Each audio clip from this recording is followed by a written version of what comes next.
are on top of a birth program now confronted with a COVID recovery program that has to be in place. Before that 8-day period, there were a number of things being tossed about publicly concerning what a program might be, what elements might be included in a particular proposal. And the trade union movement was generally silent about it because, as I said, a proposal was only formally put to us last week, Monday. And when we consider 8 days ago and what we have to be presenting to you this morning, I'm satisfied as a leader in the trade union movement that it represents a marked movement away from where we started, and it reflects the benefit of openness, a full consultative process at work, and a willingness to tweak and refine, taking account of the concerns of all interested parties. So last week, Thursday, we had the opportunity as a trade union body more widely than just the 2 reps from the NUPW, the BWU, and CTUSAB. We had the opportunity to speak to a number of our leaders who in turn have been speaking to their constituents. Out of that meeting, the Prime Minister proposed that these sessions could be facilitated here at the gymnasium, and Honorable Prime Minister, we want to thank you for the suggestion and for the facilitation, because in a COVID-19 context where we are under so many restrictions, it would be difficult, very difficult for our unions to reach out to as many people as we would wish to.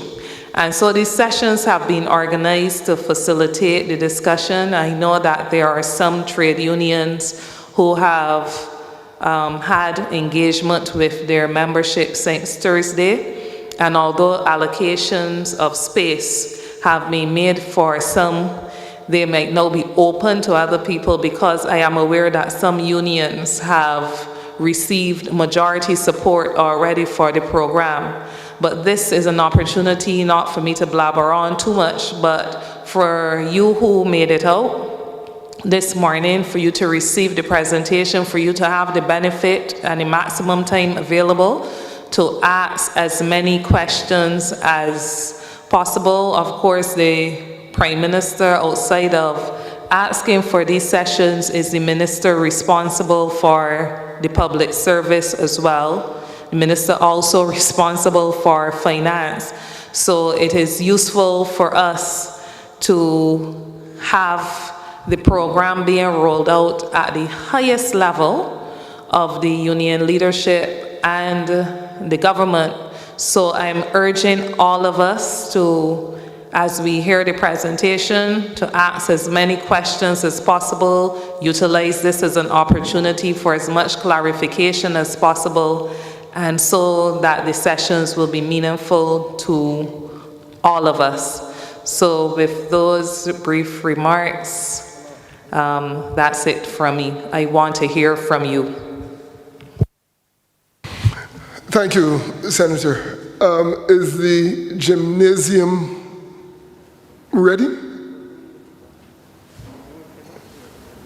Well, and where has President Mervyn Grace disappeared to? I invite the President of the Police Association, Mervyn Grace, to join the leadership at the head table. Well, thanks, Tony, for further putting things in context. Without any further delay from myself, I now invite Prime Minister Honorable Mia Amor Motley to make her presentation. Thank you very much, Mr. O'Neill. Distinguished members of the head table, all distinguished members of the public service in the gymnasium, all. Many of the faces in this room I recognize, and I'm happy to see many of you. I wish that we were meeting in a different environment from the point of view that COVID-19 has brought a new reality to us. But it is COVID-19 that has equally brought us here. This is a once-in-a-lifetime event. 100 years ago, you had World War I, and you went straight into the Great Depression, and you went straight into riots throughout the Caribbean for about 5 years, and straight in thereafter to World War II. After that Second Great War, the march to progress and development started pretty much in the Western Hemisphere, but definitely within our context, where from 1944 on, in particular, we started to see the passage of legislation and the passage of things to improve the condition of the average Barbadian person. And out of that came the development first of political parties and then of the union movement. By the 1950s, the labor legislation as we know it was cemented by Sir Grantley. And in the 1960s, Mr. Barrow added the Social Security movement, which was started by Grantley and passed by him as we know it. In 1980-81, Tom Adams added to it the absolute necessity that we're now recognizing and we take for granted, but most countries in the world do not have it, and that is the right to unemployment benefit. It is that unemployment benefit framework that has given us the quickest glimpse to what is happening in our country, and that is with over 41,000 applications for unemployment benefit, not people, but applications, we then realize that we have not just a normal problem, but a problem that goes to the heart of stability on an island of 166 square miles. It is fortuitous that the first people with whom we meet this morning are those of you from the law enforcement arm, and those of you who, like the medical workers, are the other frontline workers, whether on the border or in the villages, communities, highways, and byways of this country. And I refer to you specifically as that because whether in or out of restricted movement, whether in or out of curfew, whether at the borders or catering to Barbadians, you are the ones who are there and will have to be able to see and deal also with the reality of significant increases in unemployment, which we hope to be temporary. But part of the difficulty of this particular virus, like with the Spanish flu a century ago, is not knowing when the therapeutic or the vaccine will come. Barbados is ahead of the curve with respect to testing. We're not ahead of the curve with respect to access to the consumables that we need to even expand testing, or with, like all other small island developing states, we're now making the case for us to be able to have access to the in vitro diagnostics, or as they call them, the therapeutics, the medicine to cure you, as well as the vaccine to prevent you from getting it. But while we do all of that, we have to keep our country safe. So that this is fundamentally about lives and livelihoods. The government recognizes that in spite of the couple $100 million that have been put back in the pockets of Barbadians over the last 2 years, whether in terms of income tax refunds, reverse tax credits, VAT refunds, corporation tax refunds, CLICO money, British American, that there is a genuine concern that if we want to have the greatest impact and multiplier with the money that we spend now, it probably needs to be in capital projects and to increase significantly the amount of capital projects that we can do, the government can do. It is against that background, therefore, that the government has determined, because of the fiscal space that we have, and Dr. Greenidge will carry you through the details of the presentation, that we need to be able to shift some of our expenditure. And believe you me, I'm not an accountant, so understand it above the line and below the line and what you can do. I, like you, had to learn it when I became Minister of Finance with respect to what would be the parameters of permitted expenditure. So for those who ask, well, why just don't issue a bond and get money? The issue is not financing. The issue is fiscal space.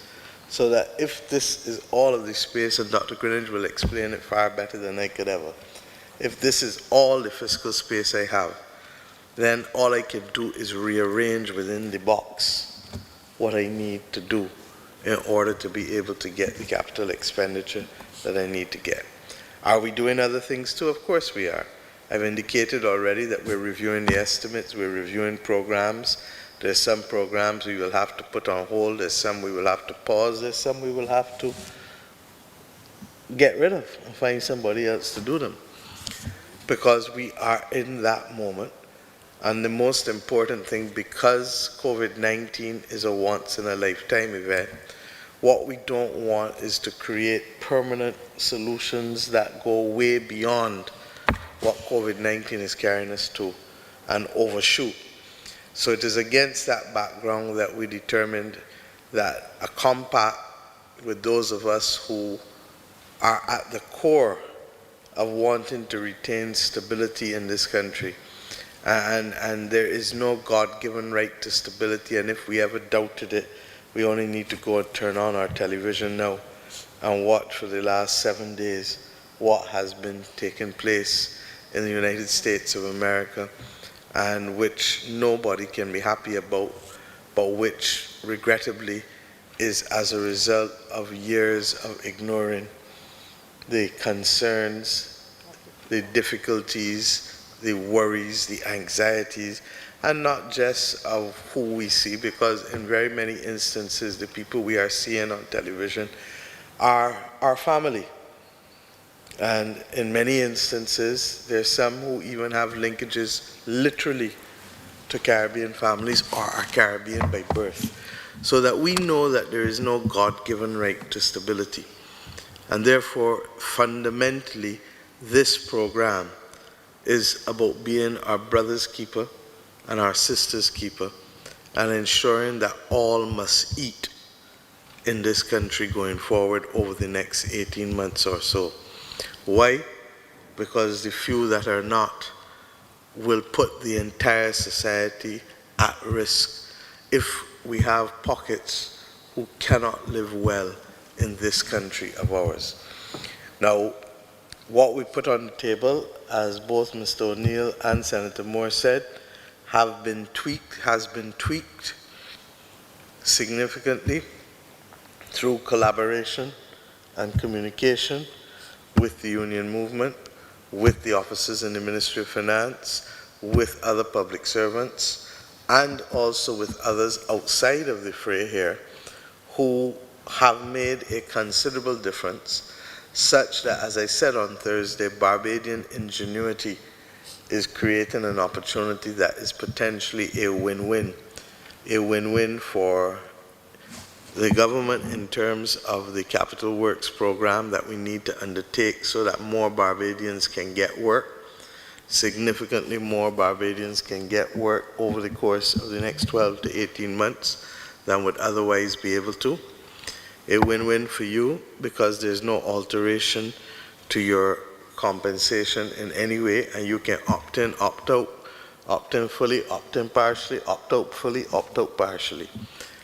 A win-win for those who are going to help us ensure that you can opt in and opt out, namely the credit union movement or individuals who may have more liquidity than others in or out of the system, working or not working as pensioners, because we've had all kinds of people ask us if they can participate. And a win-win for the goal that we set ourselves as a nation, which we have not yet reached, regrettably, and that is the goal of economic enfranchisement. In the late 1970s, tax incentives were put in place to fuel the credit union movement, a movement that had barely hundreds of millions of dollars, now has over $2.4 billion. But the $2.4 billion is deposited in the banking system with rates of return of 0.1 and 0.01%. And therefore, this represents a distinct opportunity for them to be able to do so. The last point I'd make is, and relates to the question of concern that some of you may have. We've already indicated that in the same way, this government recognized that the savings bonds were an attempt by Barbadians to be able to help the last government in bridging the gap. We deliberately excluded the savings bonds from restructuring when we restructured the debt of the government of Barbados. And we have already committed that these bonds here will be insulated should there be some kind of catastrophic global event of which we are not aware. But should that event ever happen, then these bonds are to be insulated from that occurrence. I've set out that briefly, but we'll hand over to Dr. Greenidge. I asked for this meeting, these meetings, last Thursday, and I asked for them because I felt that if we were asking you to do something, then from the very highest level of government, we had to be prepared to come and ask you, and not to hide and send a message, because that is not the Barbadian way. And it is against that background that I'm here. My political career and my career in public life, and some of you know, because I was in the law courts with many of you that I see in this room. But it started at a time when the country, yes, sent home 4,500 people, and yes, had a pay cut of 8%. We objected then, and I still fundamentally feel that a pay cut must never be the first option. And that is why in the last 2 years, my government chose to do that which no other government in the history of this country had ever done, to choose to make the adjustment on capital and not on labor. Regrettably, in every previous occasion, labor was on the front line of the adjustment. In 1974, in 1981, in 1991, in 2013, and we took a decision that labor must not be on the front line on that occasion.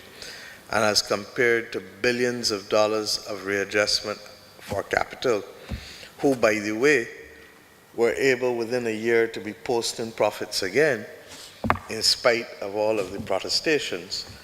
With respect to labor, the adjustment in the first 18 months was the $28 million as a result of the 1,000 or so persons that regrettably lost their jobs.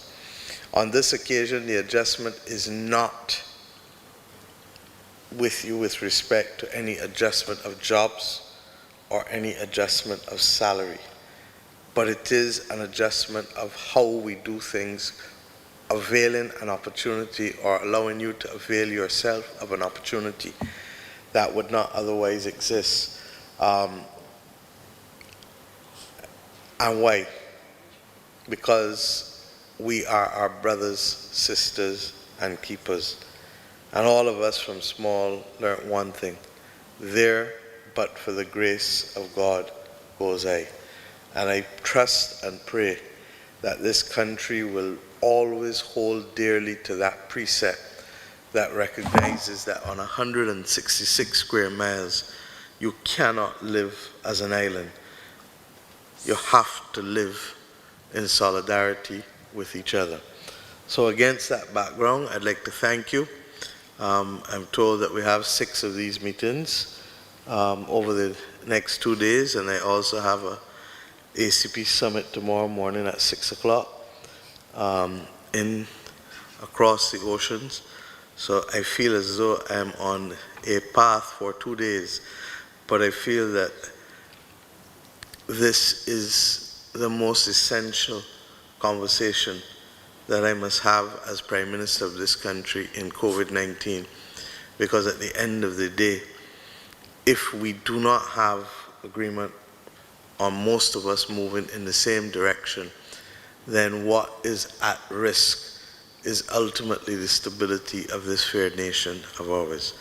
I trust and pray that we share the same philosophy and the same perspective to the development of our nation and to the opportunities to protect those who are most vulnerable, but also to protect and create a platform for our children coming, because a platform cannot be built on sandy ground. It can only be built on a solid foundation. And it is up to us who are the wicked now, pardon the mixture of metaphors, but it is up to us who are the wicked now to lay the foundation for those who are coming. Thank you. I look forward to answering your questions in this session. Thank you. Thank you, Prime Minister. Good morning to everyone. Prime Minister laid out quite clearly the context of the program, and indeed went over some of the salient features of the program. So all that remains for me to do is dive right in and get into the details and hopefully bring clarity to what is being presented, and then we can follow with some questions. So in order to have that, I'll be doing it via Zoom also, so I'm going to share my screen so you can see there on the screen, you should be able to see it.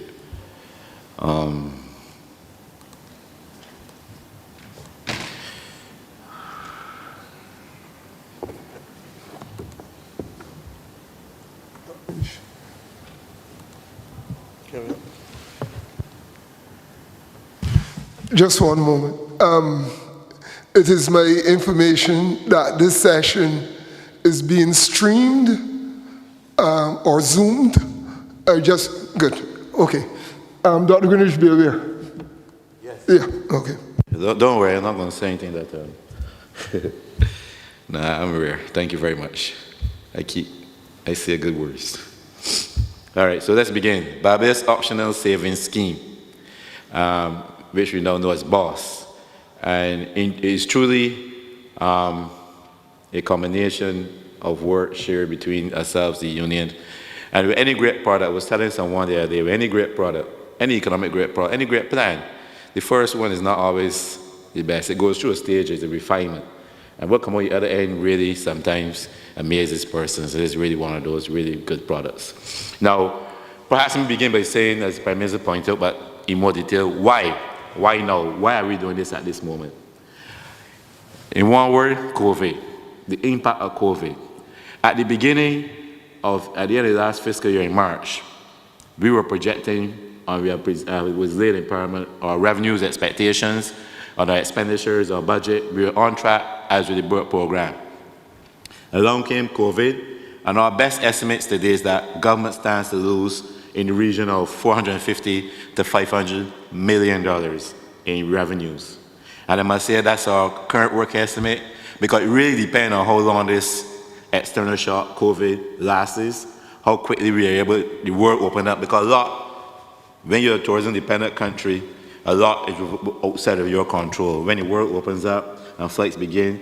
Rethinking any year carefully, but it could be next year, early next year. It depends on how long. And the other part I show you there is that, so the shot on revenue could be much larger, but right now 450 to 500. With that in mind, at the same time, government needed and did indeed, at the end of March, began to step up its expenditure, as every government in the world did, to deal with the COVID effect. Starting, you know, about preparing quarantine centers at Harrison Point, refurbishing, outfitting the polyclinics, stocking up on medications, for medical supplies, test equipment, kits, etc. That happened already, and that was a necessary expenditure. And at the same time, as the pandemic really took root across the world, and many countries went on lockdown, including Barbados, we found that you had to government then start to put in measures in place to mitigate the impact of COVID on the rest of the economy. So you saw through a social survival program, another 45 million or so was allocated to that, which included an increase of 40% in the welfare, the amount of assistance coming from the welfare department to its clientele. You see $600 coming to the most 2,000 vulnerable families. We implemented the Adopt the Family program where we take care of brothers and sisters, and persons get funding through that. And at the same time, continue to support the NIS, and indeed working now to provide NIS with additional liquidity. And that's just necessary expenditures on the household part, but also making provisions for businesses to survive and continue, because in any economic recession, what you don't want is for businesses to totally shut down. They could go on more so on slow pace, but you want to be in position that when the world's open up and they are ready to take off. And you see things like the $200 million tourism facility, which allow hotels to take this opportunity to refurbish and to get their product up and ready to go in. They got $40 million VAT program, even providing $1,500 per month to self-employed persons who would not otherwise have access to fundings at this moment. So a necessary step up in terms of expenditure to the tune of 1 to 1.5% of GDP. However, all best intentions, you continue to see the follow-up, as the Prime Minister indicated, in terms of NIS claims. So for 40,000, 41,000 claims, which if we do some extrapolation, that's about a third of the workforce, it would tell us, are now unemployed. So it's necessary for government also to use what it can do, especially to mop up some of those jobs. And one area in which, what the best way to do that is to bring forward where possible your government capitalist program, in order to provide employment, and expand that program in areas to generate jobs, particularly areas that don't necessarily depend on tourism. So the refurbishment of business like painting and fixing government buildings and schools. What about road repairs, where you don't depend on tourism directly and you can still adhere to the protocols of health to remain safe. Refurbishing the markets, the fish markets, the vendor stalls, etc., embarking on overall environmental cleanup program. If you can do that, that is a very good way to help mop up some of that unemployment that we see at the moment. Now, to do that, government needs an additional, apart from the things I've already spoke about, an additional $100 to $110 million in fiscal space, which the Prime Minister alluded to. And I've presented this a number of times to unions, different persons. The question always comes up, what is fiscal space? What do we talk about? Prime Minister indicated, why not just float a bond the entire Barbados, or why not just borrow some money from somewhere? You know, there's a difference between fiscal space and financing. And the best analogy you can put is, imagine you have a 40-foot container. And in that 40-foot container, everything you want to spend or can spend is in there. In your case, it might be your mortgage, your car loan, food, funds for the support for anybody you need to support, etc. For government, it is the current expenditure with your wages, government wages, it's goods and service expenses, it's computing equipment, etc. In there you got the payment on your past debt, the interest payments, etc., any transfer, everything is in the capital. And imagine that's your 40-foot container. That's our fiscal space. How we got that fiscal space? Well, on one hand, the revenues are strengthened tremendously. On the other hand, you don't want to go, and the worst thing a government can do is become, I don't want to use the word careless, but I don't know the best word, with its fiscal position. You remember, prior to this, we implemented the BERT program in the beginning of, about 2 years in effect right now. And one of the problems we had with the fiscal, where it was totally unsustainable. Government wasn't paying bills on time, had mounted arrears to about $1.9 billion in arrears and supplies, and etc. And averaging fiscal deficit of 7%, an unsustainable position. So through the BERT program, we've fixed government finances. We've paid down the arrears now till we only owe about just a bit more than 200 million in arrears. We're paying bills on time. And now we're running small surpluses and primary balances of 6% that we can pay down debt. So you don't want, when a temporary shock hit you, to go and just get careless with your fiscal, and then when the world opens up, you're in a position where you're catching your tail, you know what to do. You say that online? Catching your tail? You understand what I'm saying? So you lost your revenues, your expenditure is a certain way, that determines your fiscal space. And in fact, we widened, let's say we had a 20-foot container, we raised it to 40 feet because we discussed with IMF, and instead of saving 6% primary, we reduced it to 1 and let you carry to a balance if things worsen. So that's a 40-foot container, a space. Now, finance, imagine you were the Bill Gates of the world. You're the Bill Gates of Barbados. You got all the money in the world. The only restriction you could only spend what could go in that container. You don't have a finance problem, right? You have a space, a fiscal space problem.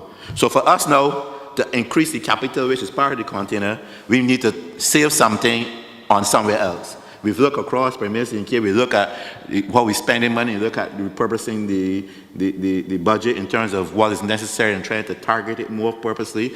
We're also looking at wages.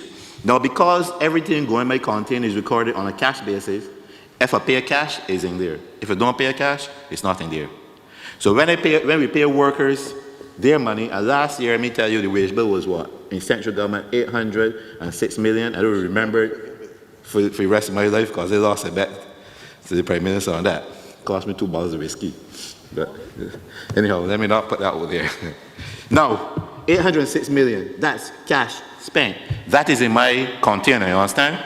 Now, if I could shave off a bit of that, I mean the government, by giving workers a bond, so you're not worse off, but I don't record it and they put the bond in the debt bucket, in the debt container, that's an expense for later. So I take out, say 10% of the wages, so maybe I reduce it by 100 million. All of a sudden I have a bit of space that I can channel into the capital. You follow me?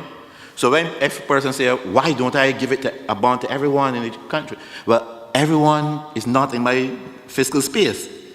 So therefore, paying them a bond doesn't help me. It gives me money, but I'm Bill Gates of the world. I have all the money I want. Truly, we don't have all the money we want, but we are in a good financial position. Let me make it clear. If you recall, at the beginning of the BERT program, we had $420 million in reserves. I tell people sometimes 2 things that come, we don't pack a biscuits and we dead. In fact, seriously, could not have withstood COVID impact now with that, because we expect to lose almost $700 million in reserves this year.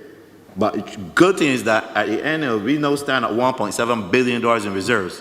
Tomorrow, we go to the IMF board with our 4th review of our BERT program, and all the indications once that is passed, we will get another $49 million US because that's part of the program support, and another $90 million US because of the COVID impact.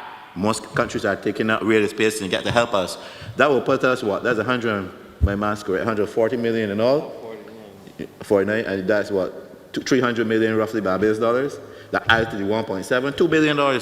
So it's not an issue of that we don't have the reserves to help us. So much so we may not put all in the reserve. We may put some, but so I'm not saying that we have the Bill Gates behind there, but we don't have right now a financing problem. We have a fiscal problem. So that's to make it clear. So this is the program. So this program then is designed to achieve 2 objectives. On one hand, create fiscal space, and I explain how it. By offering workers part of their salary in a bond, and I say this is net salary after tax and it come out, is your pay take home, instead of taking home all in cash, you take home a small portion in bond. So the first truth is your salary remains intact, there's no cut. But if you can afford to take that bond then that bond frees up in my container the space that I can now spend on expenditure. So I will achieve your objective of creating $100 million in fiscal space depending on it. And I will explain later to you why it's truly optional, because there's no bias or incentive either way except to get you to save.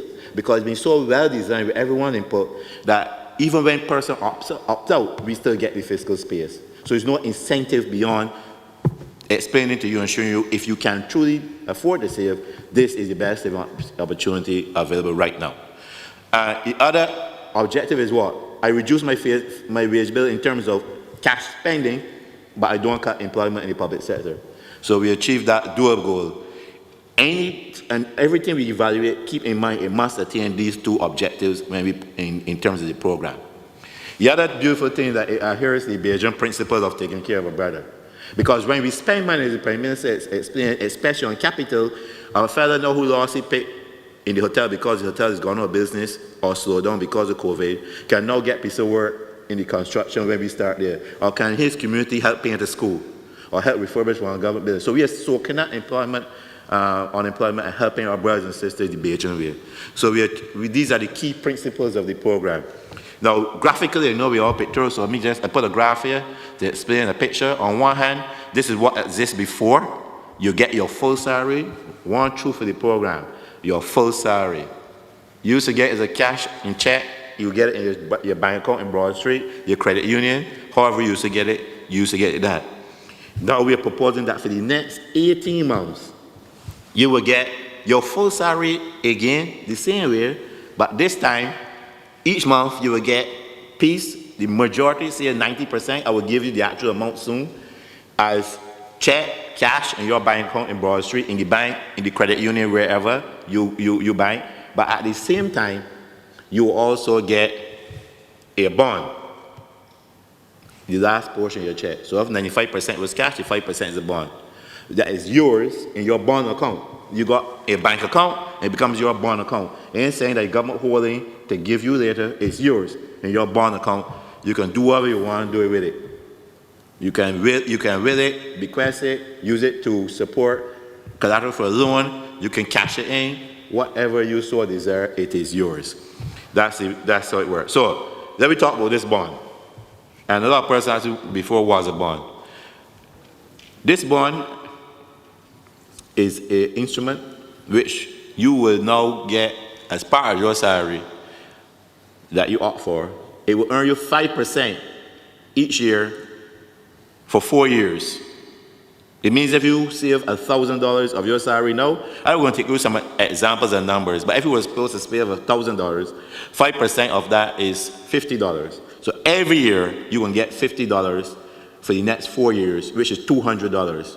Now, if you put that $1,000 in bank, well, you probably, at 0.1%, you get $1.15 at the end of the year, if my math's correct.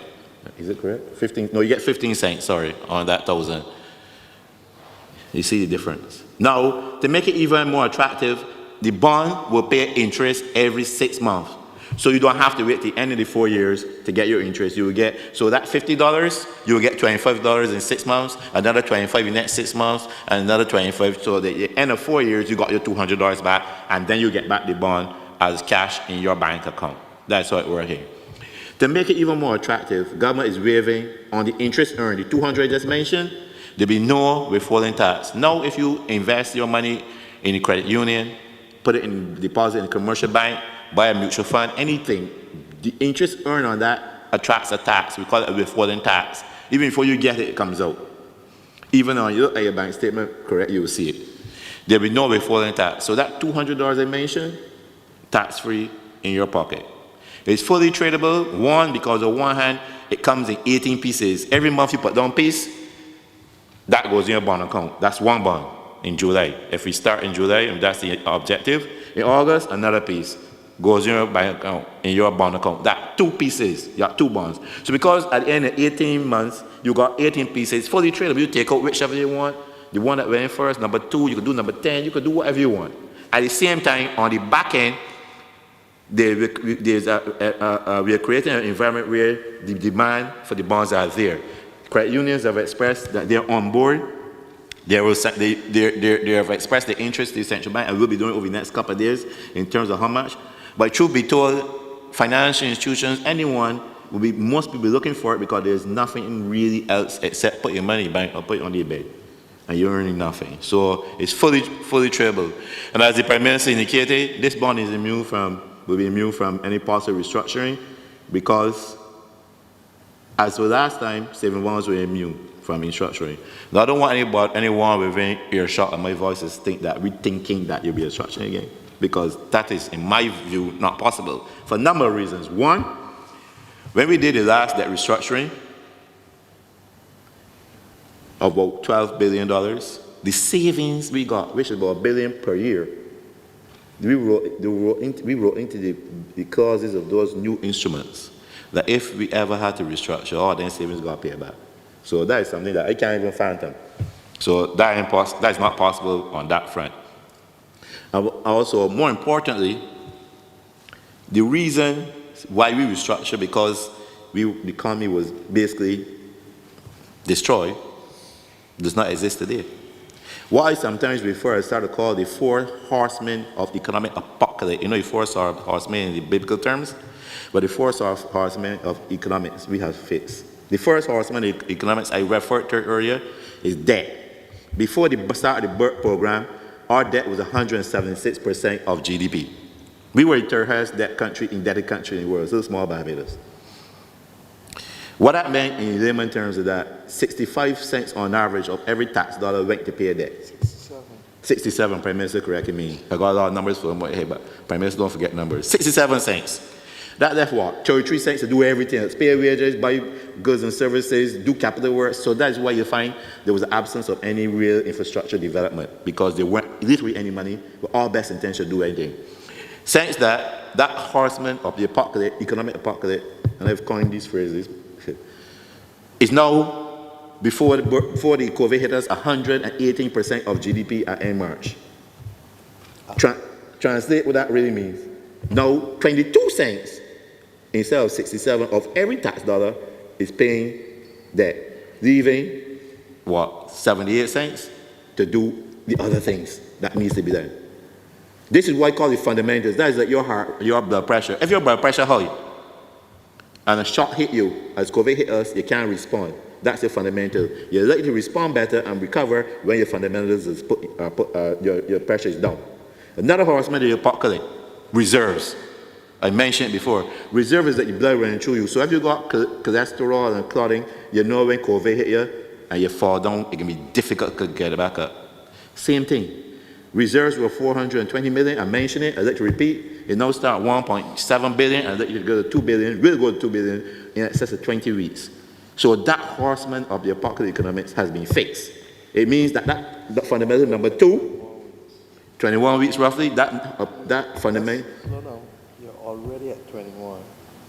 But if you have more, you're going to go up by another 4 or 5 weeks. So already at 21 weeks, Prime Minister is correcting me. Remember numbers better than I do, trust me. And another 3 or 4 weeks, because of what we will get on Wednesday, will take us about 25 weeks. We've never had that amount, which is important in the history of Barbados. Never. So now COVID hit us, that fundamental, that your blood pressure, that was, I thought cholesterol was good, you're ready to recover better. The third horseman, and it's painful, I want people to understand this, of the economic apocalypse is the fiscal. I mentioned that. The fiscal is like diabetes, sugar. High blood pressure, cholesterol, sugar. Sugar economics is, diabetes is the fiscal. That is where everything you got everything happened from there. Same thing. Beginning the program, our fiscal position was averaging, between 2008, we ran deficit averaging 7% of GDP. Deficits. Which means that your revenues was much less than your expenditure every year, to the tune of 7%. Now, when your money is less than, when any of us money intake is less than we spend, what you gotta do? You gotta get from, say, borrow, your girlfriend, boyfriend help you out, or you just won't that. You can't pay your bills. So we saw the escalation of arrears owed to businesses and tax, and people complaining they can't get anything to the tune of 1.9 billion. Arrears become the way you pay your bills, or I pay you later. We'll fix that horseman of the apocalypse of economics. Now we're running small surpluses and primary balances of 6% to help us pay down debt later, as we pay down debt every month. So once that is that, you know, you got your sugar under control, your cholesterol under control, you don't have no cholesterol, you don't have no high blood pressure, COVID hit you, you get thrown down for a little bit. We are thrown down now, if that is such a word. But you will get back up. The trick is a temporary shot, the trick is to hold force, hold tight to the fundamentals. Don't worse. That's why we say the 40-foot container fiscal space. We're going to try to live within that for now, because we don't want to destroy the fundamentals. So with those fundamentals in check, this is why Moody's now very recently said to Barbados, when they give us a rating review, they didn't downgrade us, not upgrade us. In the last review, it said outlook is stable. Well, many countries are downgraded because you know what a crisis does? What the crisis does? It reveals the weaknesses in the system. When your fundamentals are good, and you walk about high cholesterol and high blood pressure and maybe diabetes, you're good. But let something happen and core hit you, then you're not so good. And this is why so that's why I say, even though I say the bonds are protected for restructuring, I don't want anybody to think that we're thinking about any restructuring or anything going forward, okay? And the final point about the bonds is that they can be redeemed after 2 years. Government stands ready to take out the bonds for anyone who wants to sell them after 2 years. But that is not to say you can trade them any time, any day, between now and 4 years till the bond mature if you want. So let me give you some examples of what I'm talking about. But first of all, the ratios. Any person earning between less than 36,000 a year, this is net, after NIS and tax come out, okay? And we're not talking about your allowances here, we're talking about your base salary. You will get 93% of yours. What does it, first of all, this mean 3,000 per month. Then we get down to month, net. You will get 93% of that in cash and 7% as a bond. Sorry, let me say, below the 3,000, you get everything in cash. Everything in cash. However, and the reason why we recognize that lower levels of income, you let you spend more and more on your normal monthly expenses. But however, if a person wants to save in bonds and take opportunity, the opportunity is offering now, they can indicate, Skipper, government, take $200 a month and give me in bonds. So they have that opportunity to do that. Now between 36,000 a year and 50,000 a year, or between 3,000 a month and $4,166 a month, you will get 93% of your salary as cash and 7% as a bond. You can opt for less. This is why it's through the option. You can say, give me 0%. Whereas I want all my cash. Give me 5, give me 3. Between 50,000 and 100,000, which is between $4,166 a month at $8,333 a month, you get 88% of your salary as cash and 12% as this interest earning bond. Again, you can opt for less. You can opt for no bonds. It's really your choice. And between $1,000, $100,000 in excess of that, which is really in excess of $8,333 a month, you get 83% of your salary as cash, and the remaining 70% as a bond. And again, as with all other levels, you can opt for less, you can opt for half, whatever. You could change every month. Now, let me give you some examples.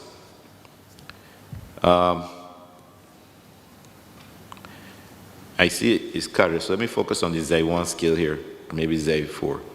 Let's say a person annual gross is $48,756. They're in this scale per month. And by the way, even if you don't get to take these numbers, your union leaders, everyone have copies of this presentation, so you can always get it later. It's totally available, fully there for everyone. That will mean that your monthly take-home salary, net of taxes and NAS, is $3,997.09 a month.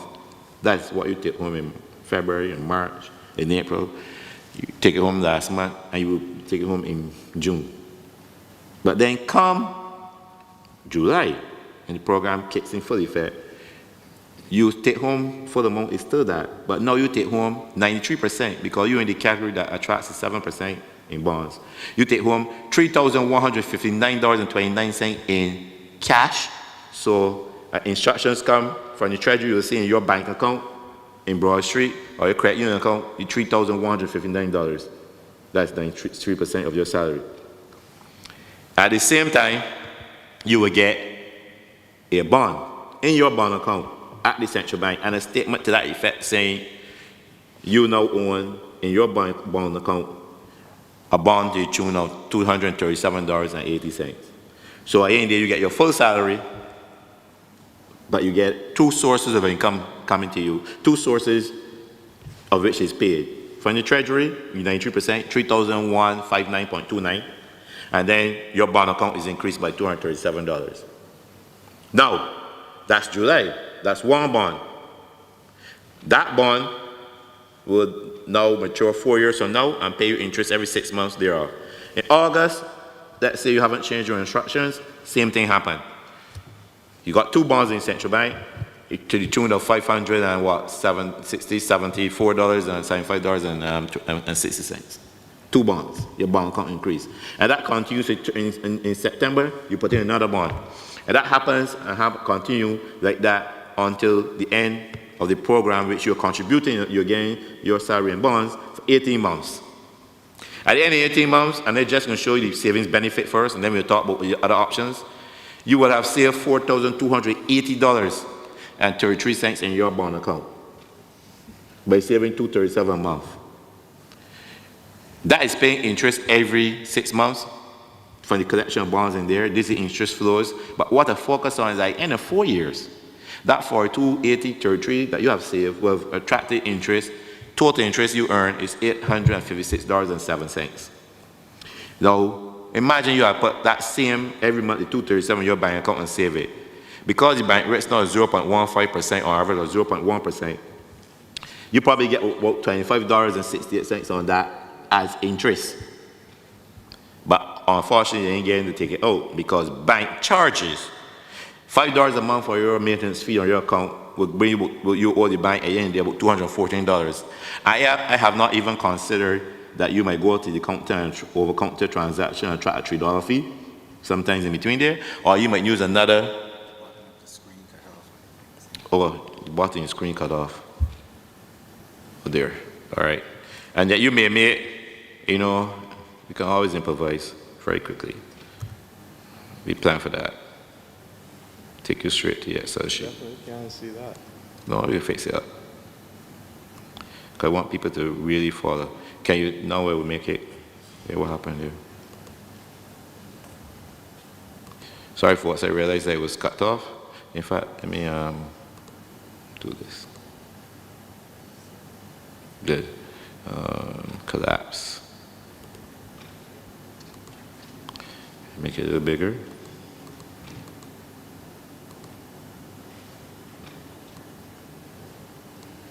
Get some time to refresh. 4,500. Person can see that now? Make it a little bigger. Good.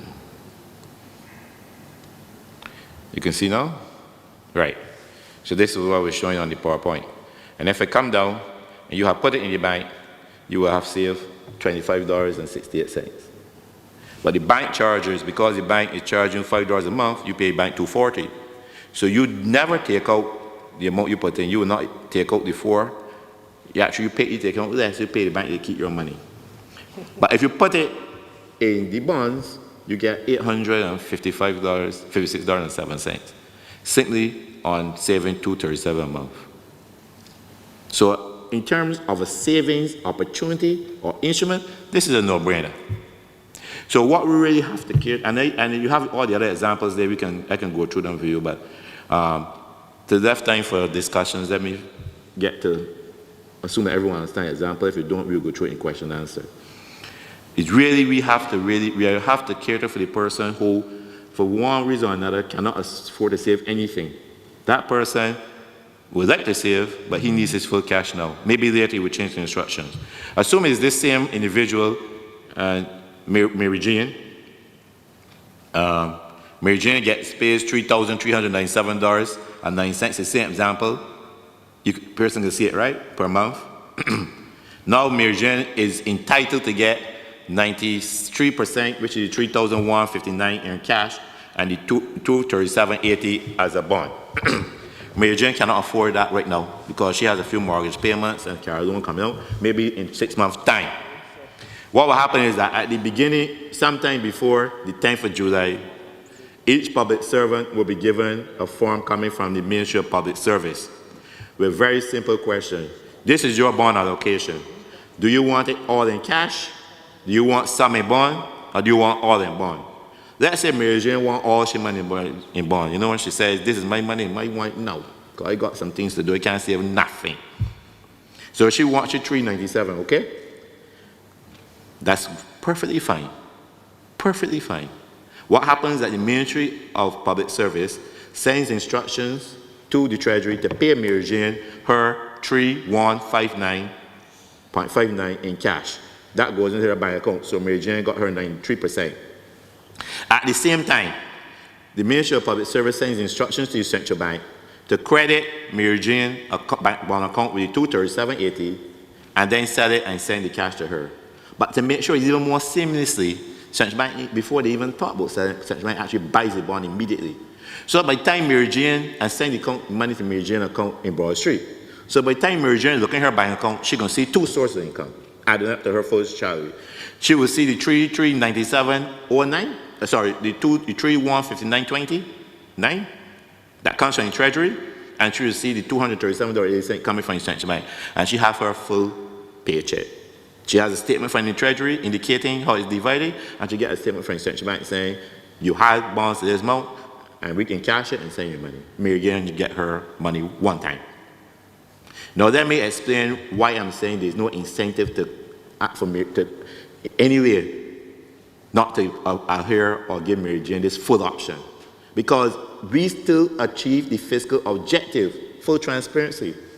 What have I done as a fiscal authority? What has the government done in this Mary Jane example?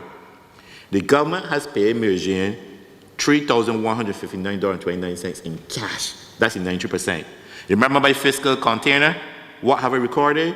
Only that portion. Who has the other 7%? The central bank has picked up the other 7% and turned around and said to a Bajan, a local person, a credit union, or financial institution who wants to hold the bond. So I still don't record the bond in my fiscal space. Agree? So I still get the fiscal space. That is the beauty of the design. I still get the fiscal space, and I can still honor Mary Jane's request instantaneously. So there's no reason, there's nothing for me to even biasly try to say, Mary Jane, try your best, hold on to these. The only reason I can tell Mary Jane try to hold on to these is because once she's let her go, I know the demand out there, they ain't find them so easy. Other people looking to invest in them, so it's a great saving opportunity.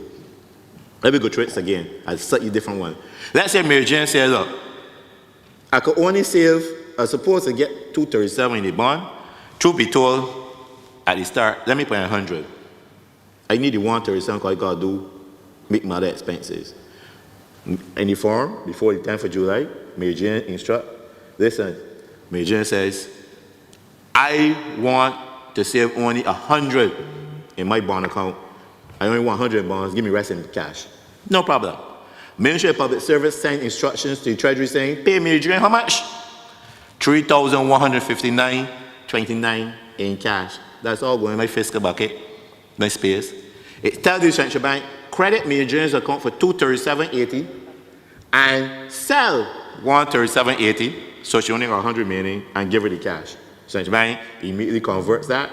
Bam, Mary Jane gets in her bank account. So she gets two sources of income now. She gets from the Treasury again, the $3,159.29, and then she gets the $137.80 from the central bank as cash. And she also got a statement from the central bank saying, your bond account had $237.80. We give you cash of $137.80. Your bond account now has $100. And of course, if you keep it there, every month she will earn 5% on that for the next 4 years, every year. And Mary Jane next month could say, well, look, whew, I think this is looking good. Give me full 237 in bonds. That's no problem. We will continue with that. So for that perspective, it's fully optional. There's no incentive to do it any other ways. And that is, this whole idea came out, as I say, back and forth and tweet with discussion with your union representative, everyone. So that's the example. We can talk about later if you have any other questions. So it's fully convertible. Let me just point out two other points. that institutions, we have discussion, credit unions, they're fully on board. In fact, if you are listening to Bar Stats the other day, when I was on there, and he had a credit union indicated that they are willing to take your bond.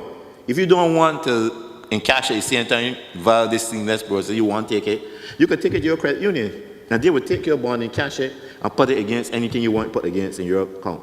Why is that a good deal for you and the credit union? Because the credit union now has to invest the money that you've deposited them somewhere. And the only way to put it now is in the bank.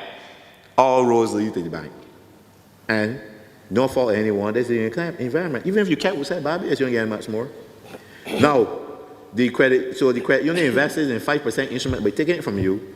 Their revenues are enhanced, shares improve, dividends to the credit union member improve, a win-win. You can sell it to an individual, your aunt, your uncle, your brother, your sister. All you do is download it from the central bank, you change the title, both persons fill it out, your priest notify it because you don't want you to be under duress when you sign it, or notary public, and you upload it, bam, finish. Let me just say one thing about the interest rate. It's very attractive, but here's it, it's not out of sync. At least anybody thinks so. Right now, we get loans from bilateral corporate developments like CDB, Caribbean Development Bank, IDB, and things. The last loan we got from CDB was at 4.25%. 4.5. 4.5%. Dropped to 4.25. 4.5%. Right? The bond that restructured was 6%. So what we are doing is instead of paying someone else, we are passing on the savings to the worker. It's not out of sync. I think that's it for now. I will start here and then we can move into questions. Thank you very much. Okay. If I may, just to say that the CDB bond started at 4.5%, but because it's a variable rate bond, it's at 4.25%. What you're getting from the government of Barbados is a fixed rate bond, so it is 5% fixed for the life of the bond. People ask why not the whole country? Why we're not making it available to the whole country? Other things and other instruments will come to be made available, and maybe not even at the same level as this, because really and truly, an employer treats employees better than they treat anyone else for the most part, and that is why banks tend to give their employees a mortgage rate that is lower than what you and I who are not employed by the bank is paid. Having said that, Dr. Greenwich has shown you that this is definitely within the parameters of what government will pay to borrow, 4.5% to the two CDB loans in 2018 and 2019. For the external debt restructuring, which finished in December, the two bonds there are 6.5%, but that's really because of different circumstances and much, much, much longer tenor. In other words, a much longer time to repay. So you will find that shorter term debt tends to have lower interest rates and longer term debt tends to have longer ones in our part. I want to open the floor to questions, and Edwin, if you don't mind, I'm going to chair the questions because we're conscious that time is of the essence. And if we want to get in everybody in each of the three sessions as far as possible, that we'd try to be able to deal with that, if you don't mind. Very well, Madam Prime Minister, but except to warn that we had some predetermined arrangements. Now, for you and Dr. Greenwich's information and the information of the general body, apart from you who are here, we have another 96 persons on Zoom, 100 on YouTube, and 610 on Facebook. And we had made arrangements that interspersed with questions from the floor that at a predetermined or prearranged signal, we would entertain those who are on the electronic platforms. You are ready? With your permission, you can take a question from the Zoom people? We start here and then And we then get the we'll- ones from the Zoom. Anyone here wants any clarity, or Sergeant Blackman? You want to use the mic so that everyone, yes, thank you.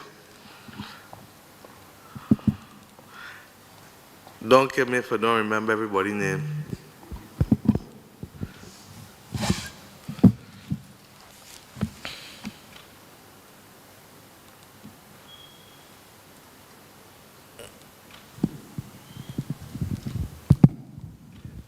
Good morning, Prime Minister, and members of the High Table.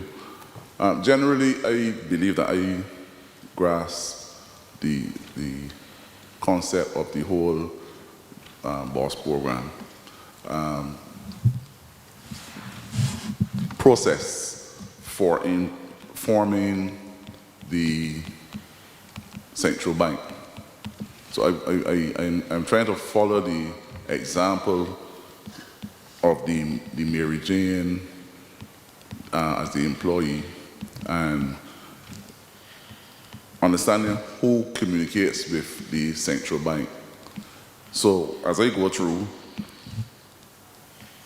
I understand that the ministry is going to communicate with the employee through either our accounts department or HR department about our salary for the month of July, by a particular time in July. Yeah, we want to do it. You may even get in June. So you'll start in July, you'll probably get the communication coming directly to you End via of June. email from the Ministry of Public Service. So during that time, so Mary Jane now informs Ministry I of am. Public. Ministry of Public Service. Let me help you. Right. It would be probably the head of department who Right. would then communicate it to the Ministry of Public Service. Right. Public Service then sends on the information to Central Bank, and whether it is Central Bank within Central Bank or Central Bank working with a third-party provider in terms of managing the process, that has to be worked out now with us in Central Bank. But effectively, that is what will instruct them to deal with the bonds or issue the bonds to whoever. In some instances, I think Dr. Greenwich had indicated that there could be a third-party assignment by you. So if you, Sergeant Blackman, say, I'm assigning mine to Mia Motley, you understand, to buy, then I will buy yours. Or I'm assigning mine to Public Workers Credit Union or the Police Credit Union or whoever. And you can, at the beginning, say, look, I'm opting in for the full 18 months. Or you can say, at this stage, I'm only opting for 1 month. Or I can say I'm opting for 6 months because I got a bill at courts and that bill finishing in 5 months' time. And by the time that 5 months done, I need to keep some money for a month to buy something for my child's birthday, which is that month, and to pay another bill. So I'm going to opt from month 7 to take my bonds. So basically, it's a blank canvas that only you who know your circumstances, and because remember, each bond is a strip bond, in other words, month by month by month, so you have 18 bonds for 18 months. You can choose not to take for a few months and take, and then don't take, or you could choose to take for the whole time, or you could choose to take and then don't take. It's your choice, my brother. What is, however, is the overall thing we need to be our brothers, sisters, and keepers. Okay?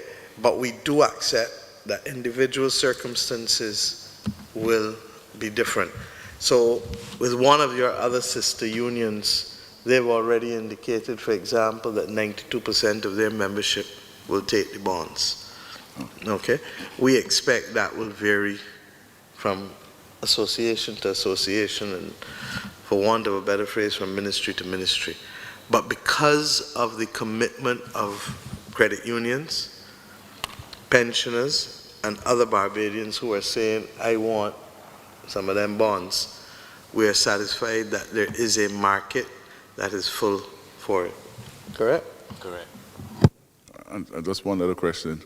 4 years from now,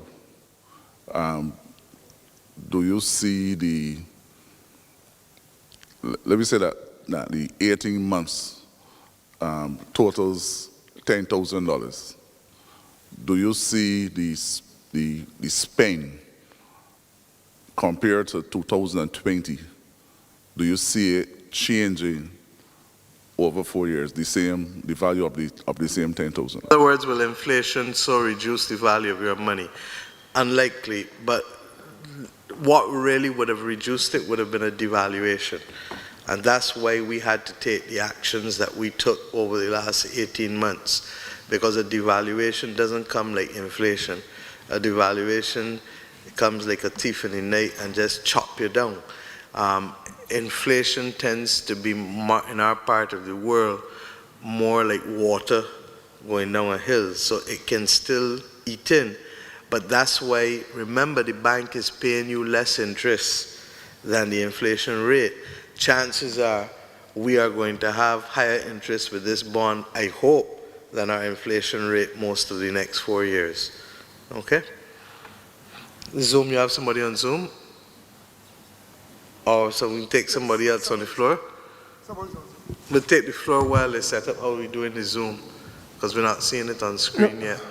No, she's going to read from her computer, the Zoom responses. Okay, we'll take this gentleman and then we'll do the Zoom after, okay. Sorry.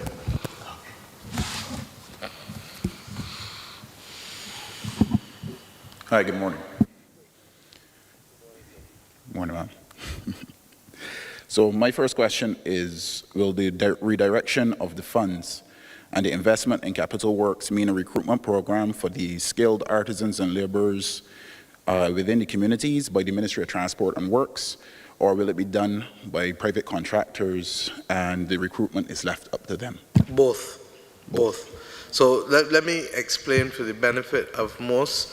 Government had a capital works program that we've augmented, some of which I've announced already that we would do. In fact, when we had our first consultation with civil society and the political parties at the Hilton, we indicated a lot of what we were going to be doing then. We're going to fix some schools that need fixing. We can't fix all, but we'll fix some. We're going to fix some government buildings. You know, there's a ministry in Reef Road, for example, that's been abandoned. That used to be the Ministry of Commerce in Reef Road.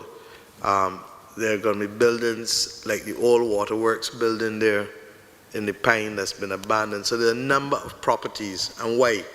Government is paying out over $70 million a year in rent. And at some point, that's what we've inherited. We have to bring that rental bill down.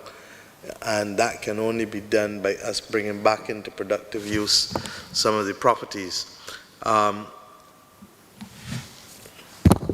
Thanks. Secondly, we have to continue the process of the laying of water mains, as well as the temporary desal plants that were negotiated and received back by the Barbados Water Authority a few months ago, as well as us doing the project I have spoken about for some time from Vineyard to Stuart Hill to Bowmanston, in order to be able to guarantee that we can get more water in the north of the island, in particular in St. Joseph, St. John, St. Andrew. In addition to that, I don't need to tell any of you in here about the state of the roads. And as much as we've been trying our best, the truth is that the state of the majority of the roads has deteriorated because there was no regular maintenance for a significant period of time. We're going to be able to expand that. In addition, we're also talking to the Chinese government to sign a memorandum of understanding to do capital works from along the entire East Coast through the Scotland District, which, as you know, if you want to visit Disney World or Disneyland, you only need to go at that section there, going from Foster Hall back down through to Codrington College, and it's the closest thing to a joyride or roller coaster that you'll come to. In addition to that, we need to clean up Barbados. I've said it over and over. I just passed through White Park again, around Louis Lynch School. I sent a message to the people by NCC for the bushes to go there. But we also have a lot of lots And remember, I had indicated that we were going to bring the legislation and shift the burden to landowners from April. We've had to push that back for obvious reasons. But at the same time, we can't let the country stay in bush. And it's not just there, but it's the wells, it's a reason for flooding. So there are all kinds of reasons where we have to do that, clean the gullies, clean the lots, clean the beaches. And then, of course, there's the digitization. How many of you all tired doing longhand writing? I mean, those of you who work in the police certificate of character office now must be being hailed by all who come in now as people who we want to hug up, because you are now producing a certificate of character within what? Minutes, Mr. Boyce? DCP? Within, it shouldn't be hours because it's a real-time solution. So, but what it isn't is within 6 weeks and 4 weeks before a person would get a job offer and can't get the police certificate of character to go for the job. So I'm just detailing out for you. Mr. DePiz, I think you're on the QEH board, and I keep making the point that while y'all were not part of the original digitization program, we're going to have to bring you all in largely because as soon as you walk in, you have hundreds of thousands of records. What do records do in a hospital? They gather dust. So we need to digitize, and we need to have as many people doing that over the course of the next 2 months. Okay? So I give you those to show you that some will be public sector, engaging people temporarily, and some will be public sector contracting with the private sector who will do it. In addition, we've also said that we will expedite all town planning permissions that have no major issues, so that they can get as much work in the private sector done where people have access to their own funding already. Okay. Another question is, in the event of an emergency, such as a health emergency, and a person has been paying bonds over a significant period of time, however, that 2-year period has not come as yet, are there parameters or protocols in place to make liquidation available for the individual? And if so, what time period? Make what available to the individual, sorry? Any of the savings that would be to have liquidity. Yeah, well, remember we just said just now you can opt in or opt out at any point in time.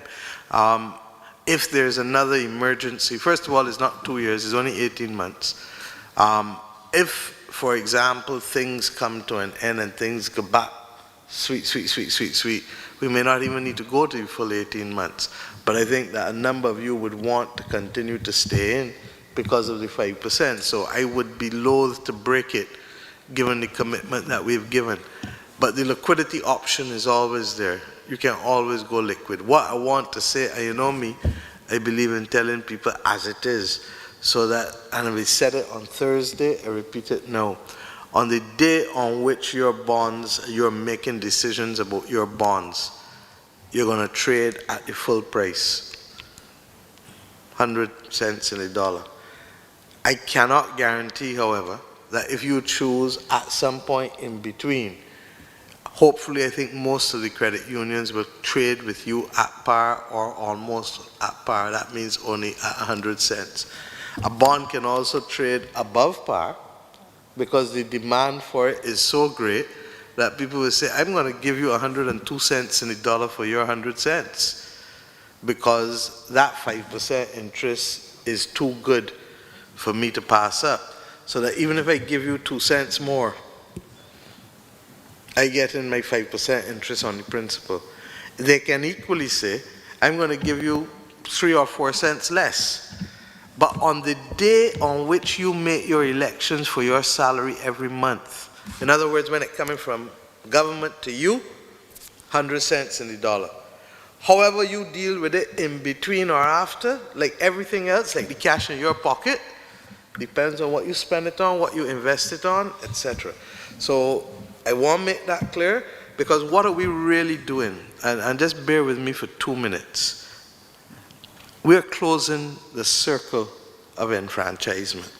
And just study ahead. In the 1930s, when they had the riots, 1937, By 1938, the Barbados Progressive League, which is the Barbados Labour Party, was formed. And we started the process of political enfranchisement. But that was easy because Charles Duncan O'Neill had started from years before agitating, and Marcus Garvey, etc. Then in 1941, the Barbados Workers' Union, so workers' enfranchisement. So you have political enfranchisement, you have workers' enfranchisement. Then you come in the 1950s and you get all of the labor legislation, and you get West St. Joseph and, what do you call it, Richmond. These youngsters in here don't know what Richmond and West St. Joseph is. Translate it for them. Grantley Adams School and St. Leonard's School. Parkinson and Princess Margaret. And after Grantley built that, Earl Bar could come then immediately and say, free secondary education. So you had social enfranchisement, and then the hospital as well, labor law. So you had social enfranchisement taking place in the 50s and early 60s, and similarly the continuity across governments continued with the Social Security being planned by Grantley, executed by Earl Bar.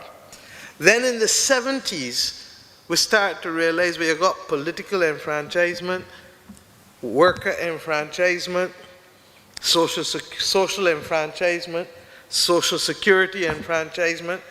The next big thing is what? Economic. But economic is the real horse that can't get tame easy. So economic has taken us decades. And you start with Tom Adams coming again with the credit union movement, the tax incentives for you to put money in the credit union movement, which effectively has carried it from 300 million to 2.4, 2.5 billion to what it is today. Then you have, Tom, with the land, Tenantries Freehold Purchase Act, 10 cents a square foot. What was the greatest asset and the most important asset that most families can invest in? Land. So that tens of thousands, but that did great for a number of people, but it's still not there. Then you have Owen Arthur coming with the economic enfranchisement through the $250 a square foot in the commercial, in the urban tenantries, and thousands of people have bought pursuant to that. What we are trying to do now is to create what is known potentially as a secondary market, and it allows people to trade and to buy and sell. Some people buy and sell cars. Some people buy and sell fruit and vegetables. All you're doing is buying and selling bonds. Okay? And why? Because different people have needs for finance. And so what we've not done a lot of, a company want money, they go to the bank. But in future, a company in Barbados could issue a corporate bond. And that corporate bond could pay you at 3-4%, which is more than the bank is paying you. As I said, if you invested $10,000 in the bank, you're going to get anywhere between $1 and $10. Whereas if you put it in this bond, you're going to get $500.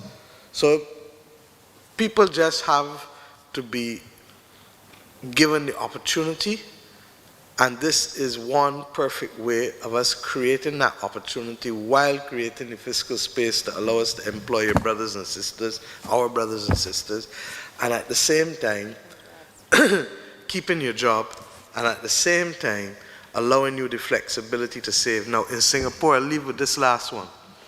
In Singapore, many years ago, 30, 40 years ago, they started taking 20% of every person's salary. Now we're not going there, but you know why they did it? They did it to be able to allow them to invest in housing and to have a unit of savings that even if they didn't go into housing, they had that concept of savings. So even though savings, in 1997, Owen Arthur gave a budget about the importance of savings, and even though we haven't executed it fully, it is not a battle that we can leave. If our people are not to be tenants in their own country, if our people are to be owners because ownership matters, enfranchisement matters, then this is one of the ways that we can do it. Why is the credit union movement so powerful? It don't got a single person that richer than the richest person in the country, but the credit union movement collectively is richer than the majority of people in the country. And it is that pooling of resources, and it is done in most other cultures, that we need to master, because ownership matters. Right.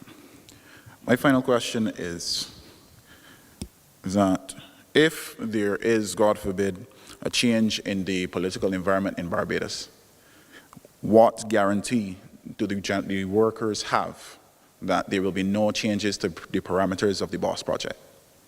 I don't want to think of a nightmare at this stage. But if there is, look, we've gone on record and we've said, look, in the same way there was a change in the political environment from the time that the last Minister of Finance and the last Governor of the Central Bank issued savings bonds. You remember the calypsos that were playing on radio encouraging people to buy the savings bonds? And what did we do? We said, downtown a brush, restructure all the rest. But these are ordinary Bajans who put the money in these bonds. And in fact, some of them coming up for repayment shortly. And in some instances, we are going to try to create something to give you an opportunity to be able to benefit again. And why? The government, we've done a good job of not really borrowing outside of the financial institutions just to stabilize our reserves. But ultimately, development requires that you borrow. That's how we move from one station in life to build a bigger house. We borrow. Most people can't buy a house or a car without borrowing. So we leverage what we have to access what we want. When the government has been issuing bonds and things in the past, who benefits? How many Bajans do you think used to benefit? But a credit union or a teacher's credit union in California or Boston making the interest rate of our capital. Now, at what point we can say not about here? Yes, sometimes you need to go for international borrowing because you need foreign exchange. But right now, whenever the government borrows, it's the insurance companies that pick up the paper. The credit unions pick up the paper. The banks pick up the paper. And a few of what I call the cognoscenti, those who were financially literate enough. I have asked the Minister of Commerce and Small Business, and he will tell you that I've been on his back about the establishment of financial literacy clinics, because the same way we know how to read and write, and the same way we know how to count, the average Bajan child must know all that they need to know about financial literacy. And their parents now, hopefully over the course of the next few years, will get that opportunity to also be able to be literate in what are your options. And while we're doing this in Barbados, the truth is Barbados has $9 billion in savings. 9 billion. And again, 0.1 down to 0.01. All of that may not now be liquid, but even if you were just to unlock 2-3 billion, that's 20 to 30% of GDP. But let's now go to the region, because remember, Barbados, not me, Barbados chairs the CARICOM single market and single economy.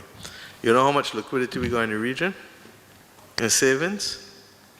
50 billion US dollars. But we keep looking north, and we keep looking east, and we keep looking west, but we don't look within.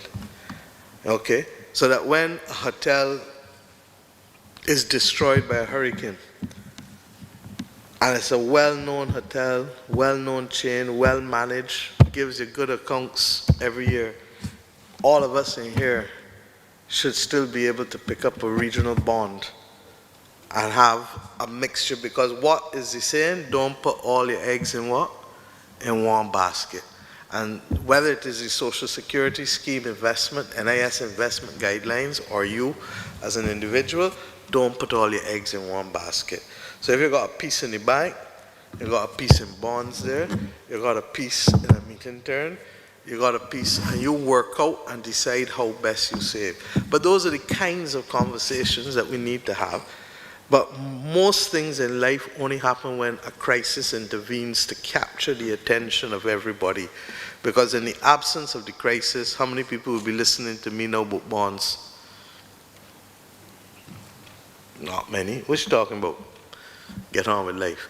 But because it now affects each and every one of us, it's opening our minds not just to what is being asked of us, but the opportunities, I have a gardener who went and put a pipe next to his bed, and for years he told me he used to put all the silver dollars and 25 cents and 10 cents and everything inside there, until obviously when he went to the bank, it was a mob ton of money.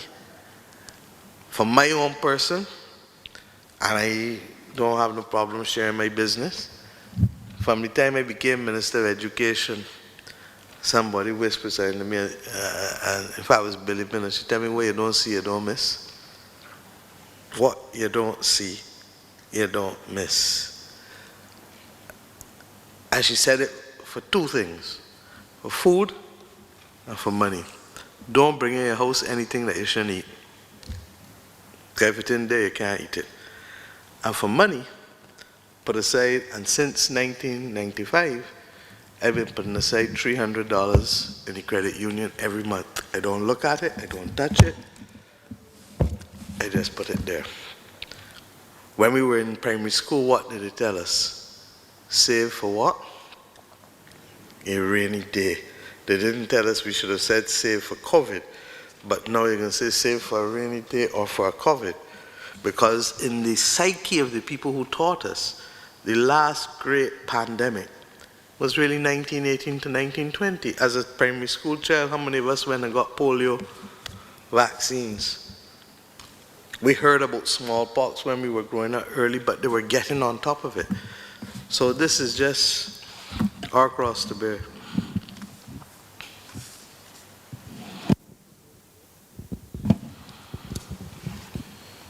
Zoom.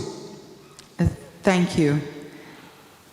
The first question we have, if I die or become incapacitated during the 18 months of savings, what happens to my bonds? It's part of your estate. So it goes to whoever. If you don't have a will, then the laws of administration set in.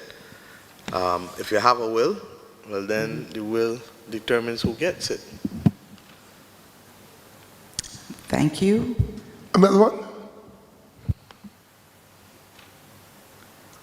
Can I continue with the other question? Yes, yes. Thank you. What happens if the amount of the bond, based on the percentage applicable, is higher than the employee's net pay after other deductions, and the balance to be paid by the Treasury cannot cover those deductions which may be legally signed to, such as mortgages?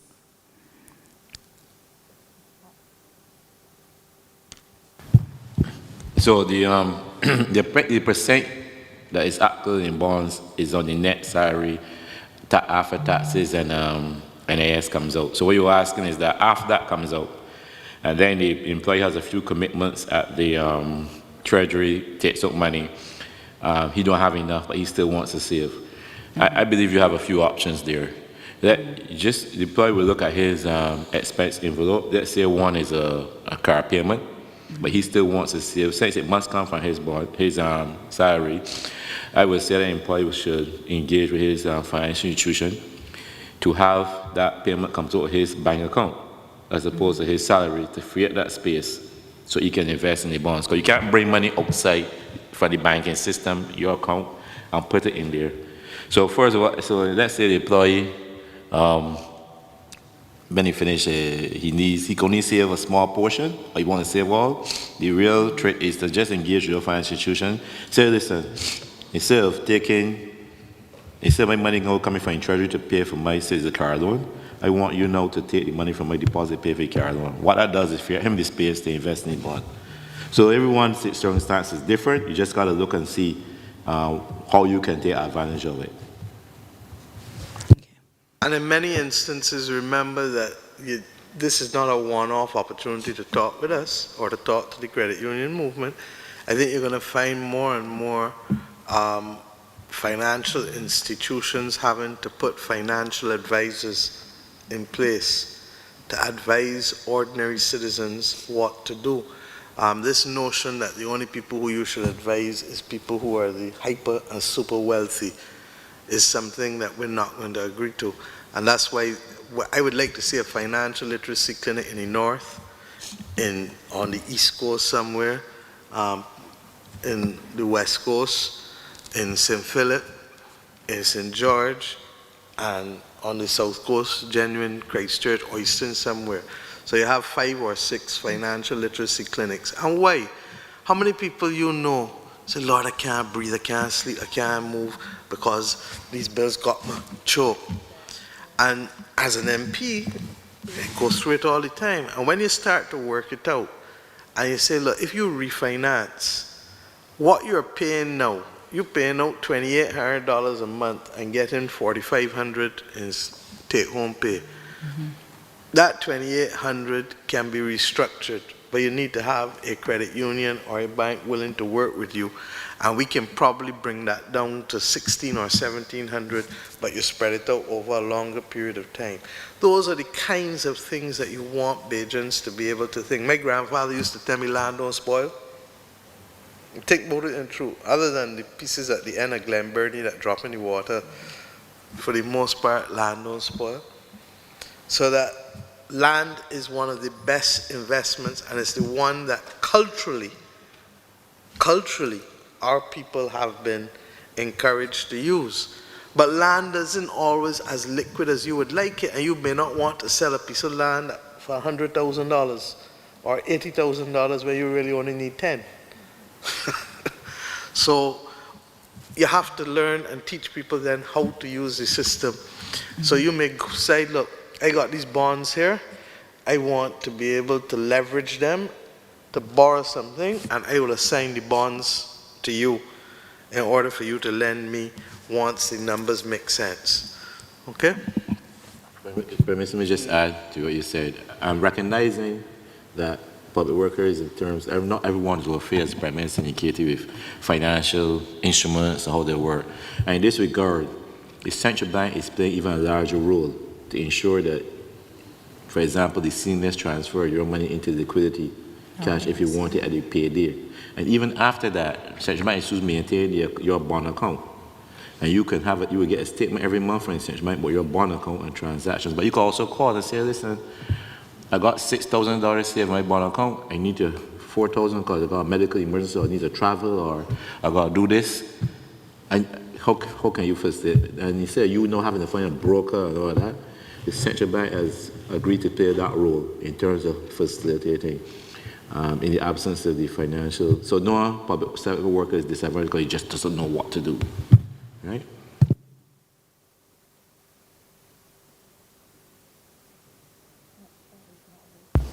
Yeah. Right. Mark had a question. Go ahead. Who's Mark?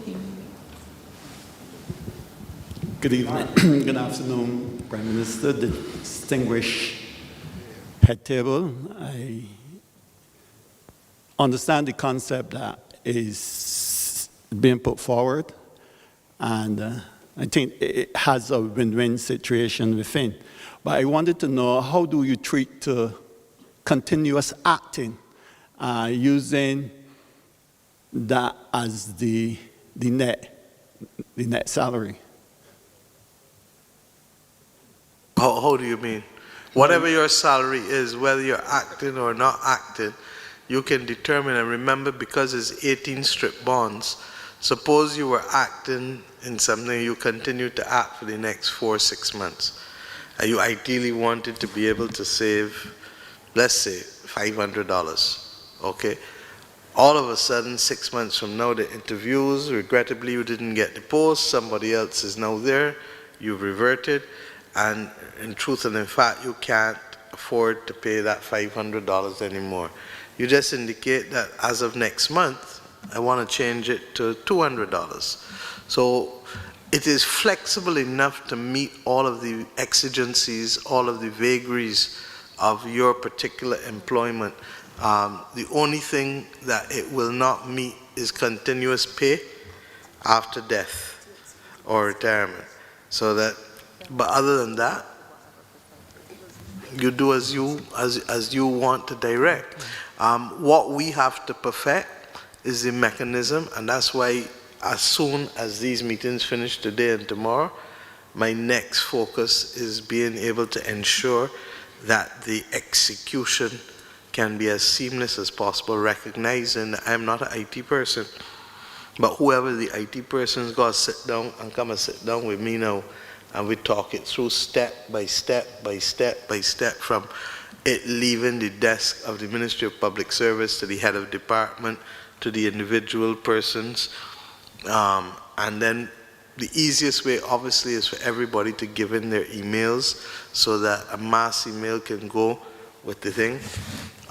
There will be some legislation that will have to be passed still out of an abundance of caution, not because we absolutely need it, because obviously if it is consensual, then you're not. But I also know that there are people who like to test the court for everything, so if they're testing it, I can get a piece of legislation that is sunset to test it with as well. But basically, it's a white canvas and you get to paint. We just need to make sure you get the canvas at the beginning, and then any time that you need the canvas thereafter, you can get it and say, change, move there, move that, don't do this. Okay?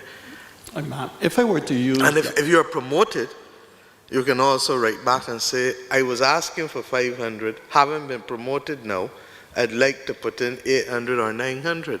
And given the fact that we're asking everybody, and I'm sorry that, Mr. McDowell is coming back, the NUPW has been very clear about, and the BWU, about, and CTUSAB about the appointments, and in particular with the health workers and with you in the police, etc. And we are working now because the backlog of appointments has been considerable. And I've made a policy decision as Minister with the public, for the Public Service, that persons who have 3 years or more acting in a position, who do not have any negative reports on their file, that there is absolutely no reason why they cannot be taken en bloc, because the government's position is appoint the people. Now, let me equally say, because people are appointed does not mean that they are immune from discipline. And that's the difference that I have with others. And at the end of the day, there are people who say, oh, don't appoint them yet, because you ain't know this and you ain't know that. The people are doing the job. Appoint the people, but hold them accountable for the job for which they are employed to do. So I expect that during the course of this time, some of you will be appointed and may want, therefore, to be able to increase what you started off saving. And my last question is, if I were to use Dr. Greenidge's example, where at the end of 4 years, I think the accumulated total was 4,000 plus. Can I, in July, do a calculation and say, well, okay, it's going to be 4,000 plus, pay for, invest in the bonds and avoid deductions from my salary? You're asking if you could, like, you intended to pay assist? Upfront. In that example, the person was in the 7%. You were saying, no, instead of paying 7%, which is 237, let me pay 4,000 one time. What want to I'm put all of asking that sum. really is whether or not, if I were to calculate and pay upfront the total, would I then have to, on a monthly basis, advise that I do not intend to have bonds So at the beginning because of it's the month, optional? you can say what you want to pay, and you don't have to change it until you need to. But in order to let everyone share, because we're still mindful that we have, as a member tell you, we want to be fiscal prudent, so we want to make sure that, because this is debt, and we don't want to create too much debt. So instead of letting one individual take 4,000, we want to make sure we share it among everyone. So we wouldn't want to put 4,000 out on one person in one paycheck. We prefer you to do piece by piece and get the 18 strips. That allows everyone to share in the scheme, much more beneficial. Right? But there'll be a time for you if you have a piece of change like that. You can also, if you have the extra money, purchase on the secondary market through the central bank or credit union, where any employee may have given up theirs. You can purchase and top up your bond account at any point in time. Okay? Okay. Tony. This Mark have a question.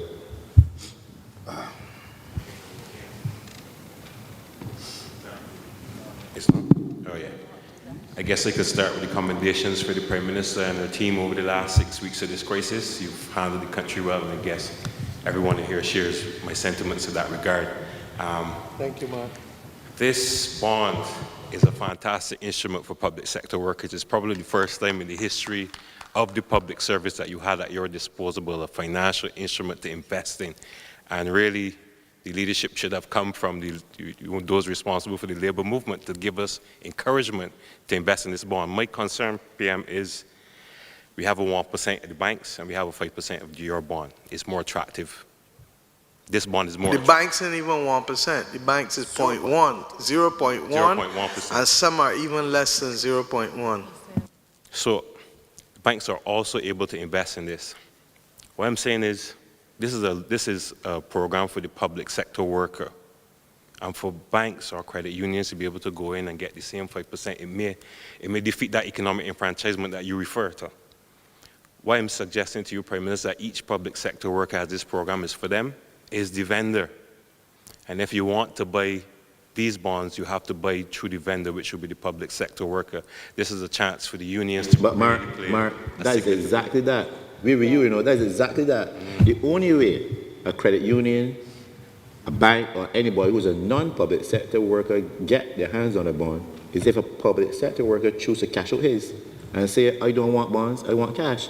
Then that is available on the open market, right? Because it still helps us achieve the fiscal objective of increasing our capital works program. But what you're saying is very important, is that if a public sector worker really can't afford it, they should hold this option. Right? And that's the point. Just if I can, and we have definitely encouraged that. And in a previous iteration of the proposal, it may not have been so plain, but the trade union movement has insisted that public servants should get first option and first refusal in these. So even if one public sector worker cannot afford to take up the opportunity, another public sector worker who can should be able to, within departments, to also take up the opportunity. So it is totally for the public sector first and foremost. I must tell you also, Mark, that it is in the discussion with trade unions that the flexibility component of this really came to fruition and morphed into what you see today. Is in, because we were involved all the time, and is there insisting that we try to think outside the box to make it truly optional. That's why I tell you there's no incentive for us to say anything otherwise than it's truly optional. And that came really by the prompting and the discussions and ideas. In fact, I will confess that the term boss, the acronym, actually came out of the movement as opposed from the government side.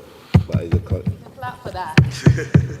so we don't have a copyright to that. I'm coming up, Barry, but let me just say to Mark once also, and I think the point that the General Secretary was making is that in departments, but it doesn't have to be within a department. I said that, but it could really be across any public sector worker that you know. But if people who can't do it, and you got friends who can, nobody stopping you from letting them take it. But equally, if the credit union does it, what happens? The credit union, instead of earning 0.1% for their collective deposits, will now earn, and Mr. O'Neill is a credit union man, so I would expect him to make that case too. A credit union will now be earning 5%. Now, when the credit union earns more, who benefits?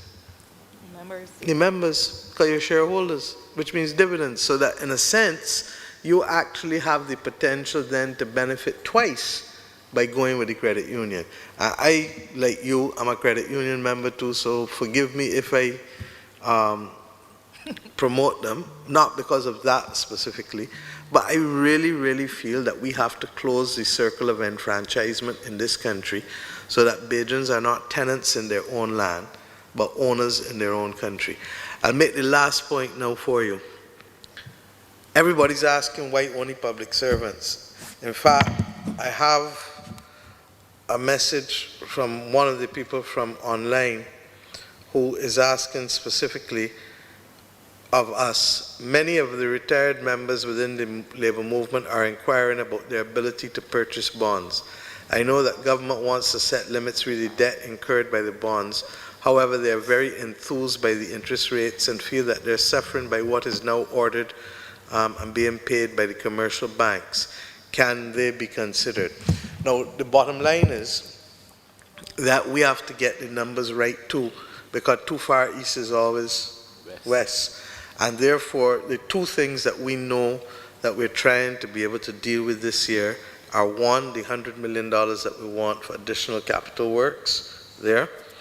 But secondly, we know that we have to go back at the market at some point. Even though we have some monies that we can use, we don't want to use up all of the liquidity we have as well in the event of a second wave or a third wave of COVID, which, as you know, the WHO has said is entirely possible. So we may have to go back to the market with a pandemic solidarity bond for the NIS in the future. And in that one, that would be more open to the whole public. Its terms and conditions will be similar, may not be the 5%, it may be 4, 4.25, or whatever. But the point is that there's going to be another opportunity beyond this for those who are non-public servants. Okay? Good morning, distinguished at table and members in this forum. Mr. Chairman, Madam Chair, Co-Chair, I feel constrained to rise to speak with my credit union hat on my head. Somewhat invisible, I must say. The point I make here is in response to Mark's presentation of lumping the credit union movement with the banking sector or with the banks. For banks, we are customers. In the credit union movement, we are members. By distinction, then, we are the owners of the movement, of the capital within the movement. And the examination of the presentation by Dr. Greenidge reveals that there is an arrangement in place or being proposed and considered for the credit unions, like other financial institutions, to register with the central bank to give them access to these bonds. It therefore means that we're the individual public servant who is also substantially, when we look at our membership base, the membership base substantially of the credit union movement across Barbados are individual public servants. It means that if that individual public servant determines that he or she do not want the bond, then the credit union movement, as a financial institution, has access to purchase back the bond, as the Prime Minister was just saying, and still ensure that that bond and the benefit deriving therefrom will stay within the movement, will stay within the control of the average Barbadian worker and his or her family. So I just want to make the distinction that the credit union movement is better placed and more committed in terms of its domestic construct than the bank is to access and control and protect this investment. And that is my contribution. Well said.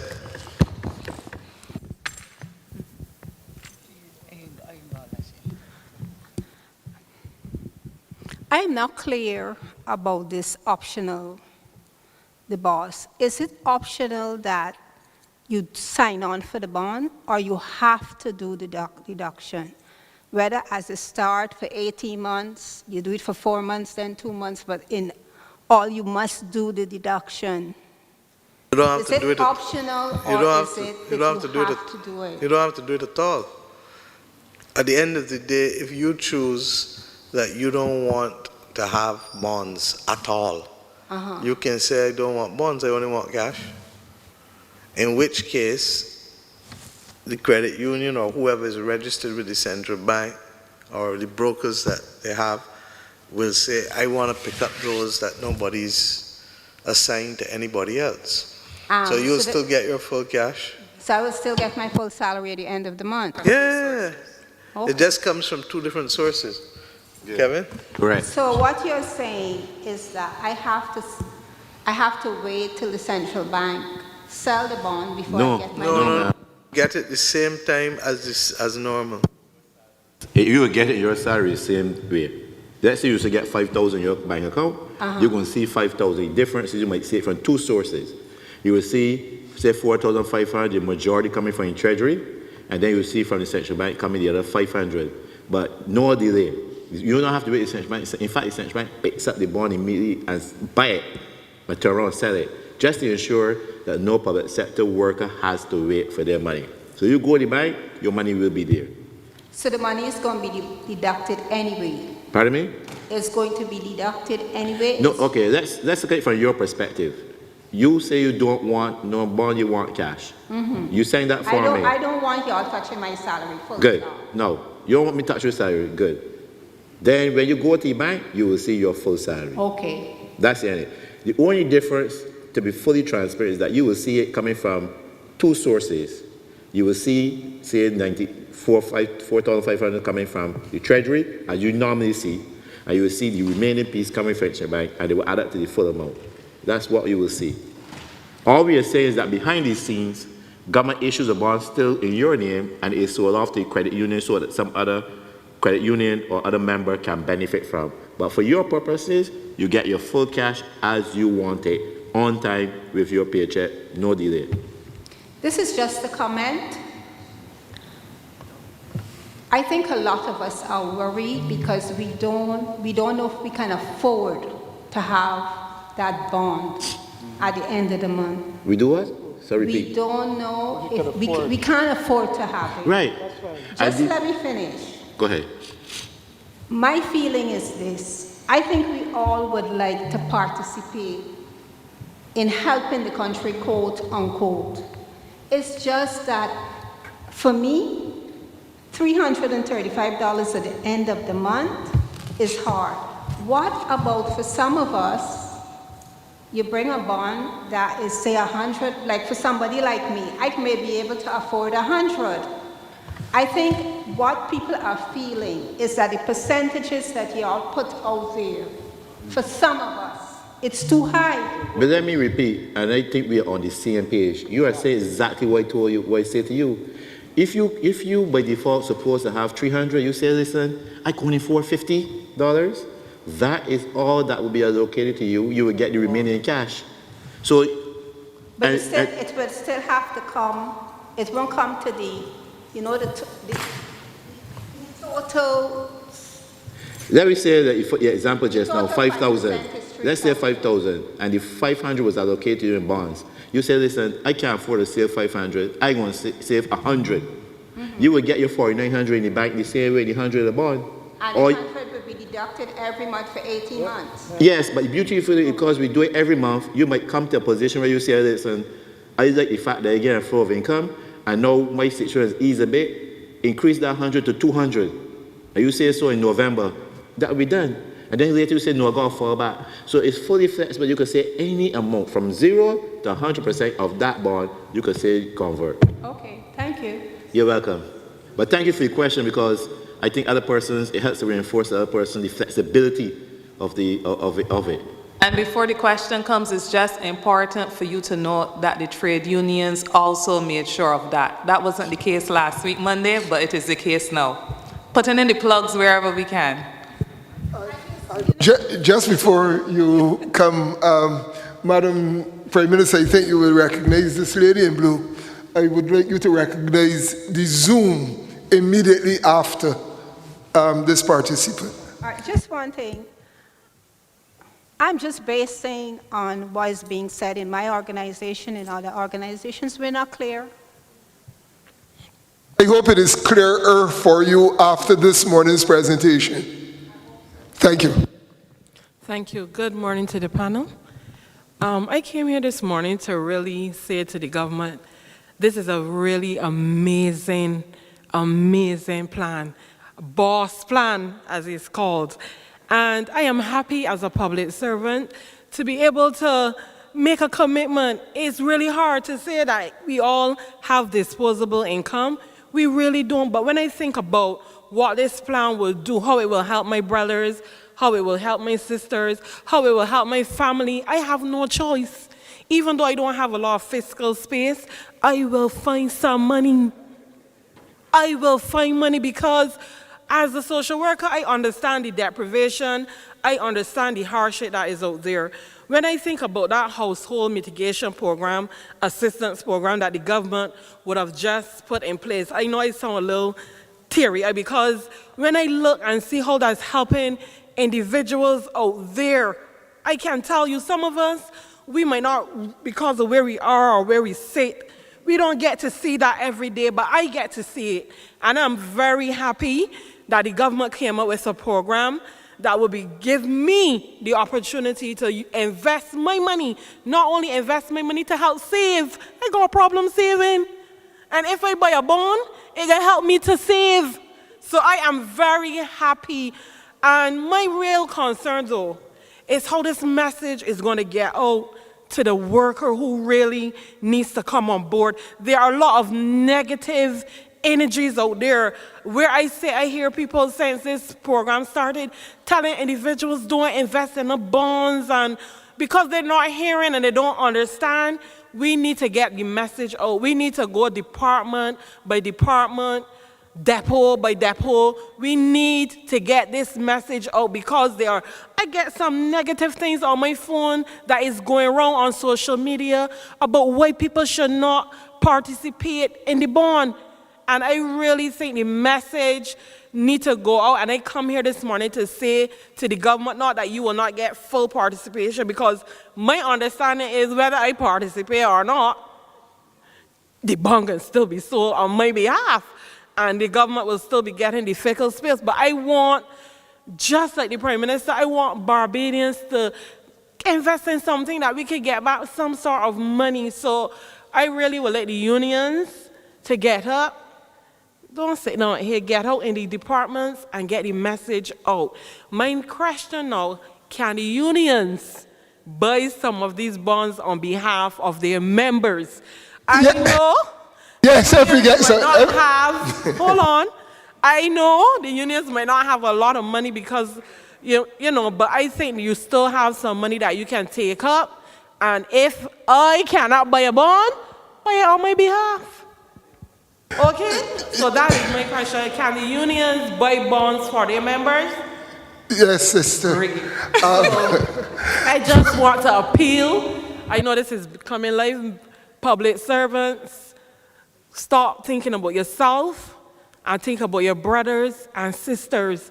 I swear, I at the bottom of the pay grade, but I can still find at least some sort of money to invest. All of us. Go take any money out of the banks and put it in the bonds. You can get back your bond or your money whenever you want it. So I just want to say to the government, this is so, so amazing.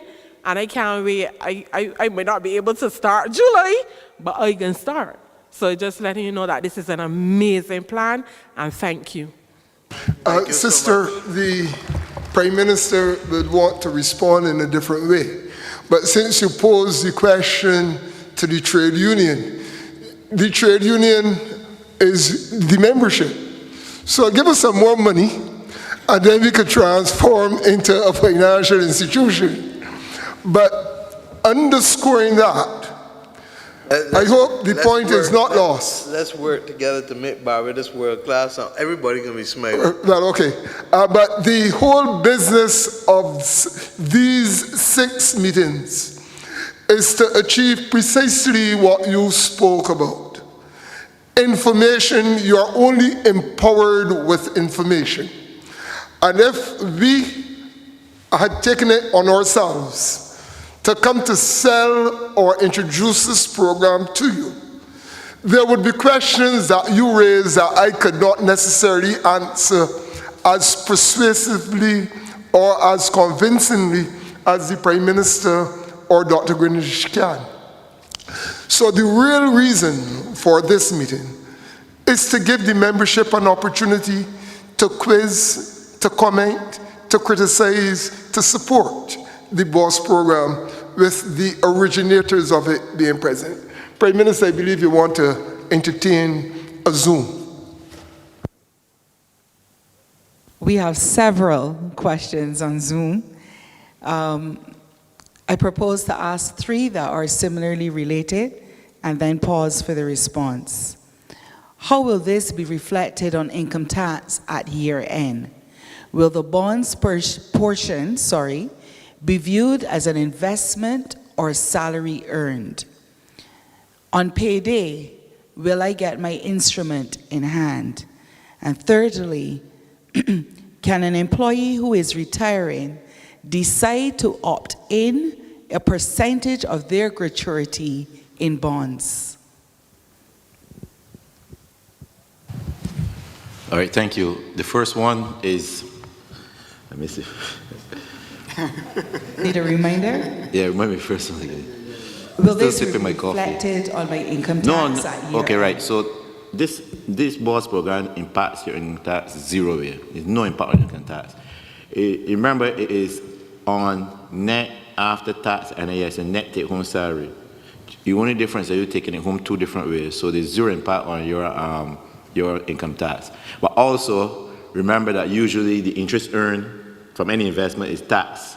A withholding tax is applied to that. In this instance, that is not applied either. So zero withholding tax.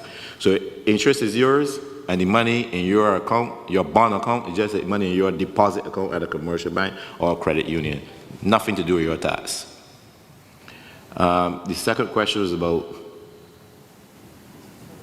Will I get my instrument in hand? Yes. What happened is, remember, it matures in 4 years. So the instrument you put in July, let's say you put in 500, that's bond number 1, 500. Every 6 months, you will get interest on that 500, which is $25 every month, $12.50 every 6 months. So that at the end of 4 years, you get interest, all your interest. On the July 2024, that 500 that you put in initially is then sent as cash to your bank account or the designated account at the credit union, wherever, so you get it back at the end of the period. And the last one was about gratuity. Yes, please. What was the question? Gratuity. If you could put, is it about putting gratuity as part of it? It would appear so that this person wants to know if they are due to retire soon, can they opt to have a percentage of their gratuity? It's something we can look at. I'm not going to say yes or no from this platform because it really comes back down to how much space we have. We don't want to go too high. We could go above 100 million, but it has to be the subject of internal discussions now with our debt management unit, because one of the things that we don't ever want to do in this country is to so bunch debt again that it becomes a problem. So I have learned after 30 years in public life that I don't give answers that sound good. I give answers that are truthful and endure and are capable of implementation. So let us get the right guidance and we'll come back to you on that. But gratuities are a government expenditure and technically it falls within it. It's just a question of what fiscal space it will create and what room we have left. Okay? We are getting close to the limit, so those persons on the floor who have questions and want to ask, don't be hesitant, start making your way towards the mics. I need to make an announcement The Transport Board will provide a bus service to Bridgetown at the end of the session, for those who need, of course. The bus will be at the front entrance to the gym. I am not sure which front, but the front entrance to the gym. They're going to pay? I am advised that it is, oh yes, a paid bus service. So those persons with questions, if nobody is moving to the mic, I will take, Good afternoon to the head table. Will a Category 5 hurricane not impact on the or force restructuring upon the BOSS program? Sorry, yeah, I got it. Don't worry about it. If we have a Category 5, Category 4, Category 3, Category 2, Category 1, or Tropical Storm Kirk, I pray first that there is no loss of life. And I pray that there is limited loss of property. But the truth is that because in our restructured bonds, we put in a natural disaster clause, and if I kick myself for anything, is not extending that natural disaster clause to pandemic. But we're actually going to be better fiscally off than we are now, because a natural disaster like Tropical Storm Kirk, remember that? That was last September 2018. Nobody didn't die. We had a few roofs, literally a handful. We got money from CRIF. That kind of storm will immediately, or anything stronger, will immediately trigger a suspension of all of our debt payments. All of the principal you don't pay for 2 years. And all of the interest that we would have paid on our debt goes now on the back end to be paid when we recover. What does that mean in real terms?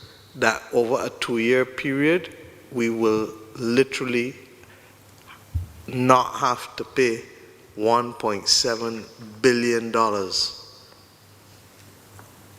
in debt service, which will allow us to take that $1.7 billion and deal with all of the losses and all of the rebuilding.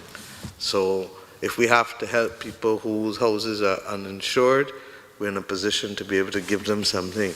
If we have to help farmers whose crops have been damaged in the storm, we're in a position to give them a little something. So the truth is that far from put us under pressure with bonds, it actually eases the pressure from us significantly. Okay? Okay, secondly, since the BOSS program is an optional scheme and a wide cross-section of Barbadians express an interest in buying bonds, why is the option to purchase bonds not left open to the general public rather than to the public servants? I think we answered that a few times for you. So that the truth is that it comes down to literally not wanting to take on more debt than we need to take on. Just because you can have access to all the cake and sweet bread that you want, you don't eat it all at once, because at the end of the day, it's bad for you. So just because we could have access to all the debt that we want, we're not going to take it, because it would be the wrong and immature and reckless thing to do. But I have told you that there is likely to be one other major instrument coming later in the year that will allow us to help stabilize the national insurance scheme, which is critical because all of us here ultimately will have to do what? Depend on it. And therefore, the unemployment benefit fund in every country, in every part of the world, was established without a thought ever being given for this kind of pandemic. As a result, government is going to have to put monies into the NIS to stabilize, because the unemployment benefit fund at the outset would have had about $20 million. Delcia, about 20 million? And the unemployment benefit fund, it probably had about 20 million. The severance fund is a lot healthier. So we have to put money back into the NIS to help it do its job and to be able to support the people who are now claiming all of those. Okay? Thank you. Zoom. 3 more. Can the central bank keep interest payments until the maturity of the bond? Sorry, that would be a different type of instrument. Usually, typical savings bonds is like that. But this one, we also constantly fact that we want to create some liquidity, a stream of income coming in for the bondholders. So your money, your interest earned will go direct to your account every 6 months. Okay. I think that this is an opportunity, Barry, Edwin, for the credit union movement to look at a special savings account for people who want to accumulate the interest separately, almost like a fixed deposit type thing that mirrors the life of it, rather than us. Because we wanted to give you as much liquidity, there are different types of bonds. You could have a bond that gives you all your interest at the end, but that was not what we were hearing from the labor movement. Labor movement wanted, and we agreed with them, ultimate liquidity and flexibility. And to that extent, even instead of having one bond, you're getting now 18 strip bonds so that you can do and play with it as much as you want. Okay? But I do think there's an opportunity, certainly for the credit union movement, and if not them, for the traditional meet and turn. The next question. Ultimately, government's ability to honor the bonds 4 to 6 years from now will depend not on the legal framework, but on the state of the economy. What would government's balance sheet, that is, fiscal deficit, foreign reserves, inflation, etc., have to look like to enable government to meet its BOSS obligations? Like Bert. Meaning we're returning to the path we were on. This is a temporary shock. So if you look at the BERT program, that what we look like. We're not being facetious. Look, we've had to adjust our targets. Barbados has what is known as a fiscal anchor. Okay? We all know what an anchor does for a boat. Similarly, we have an anchor for our fiscal space. And our anchor says, we inherited a government that had debt to GDP at 177%.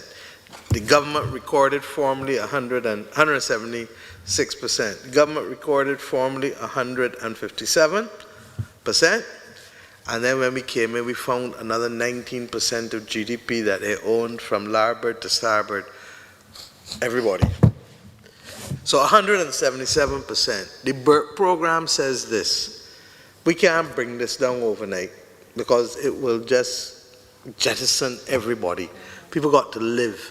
So what we negotiated and what we said to the IMF is that we are going to do this over a 15-year period.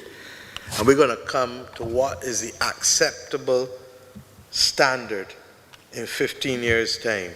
And what is that standard? 60% debt to GDP ratio. Clearly, to do that, it meant that instead of running deficits, because what a deficit is, as Kevin told you, I am spending more money than I'm earning. But I've got to bridge it every year. So every year that I run a deficit, it then becomes debt. And that's why government's debt ran in 2008. The government of Barbados owed $6 billion by 2018 without necessarily seeing what we had for it. The government now owed near $15 billion because they were borrowing. If you're running 7% deficits and 10% deficit, 6% deficit, it means that you are borrowing 500, 600 million, 700 million a year. So when you do that for 10 years, what do you end up with? From 6 billion to 15 billion. Our program is to say, look, we have to bring our debt to GDP ratio down. Does it mean that we don't borrow? No, because we still have to borrow. But we have to grow too. So we watch what we're borrowing and we try to grow. We watch what we're borrowing and we try to grow. And once we can do that, while at the same time, Kevin's 4 horsemen of the apocalypse, making sure that you can keep your reserves in good shape. Right now, Barbados's reserves, our import bill is probably what a week? 65, 70 million? Yeah, correct. Yep.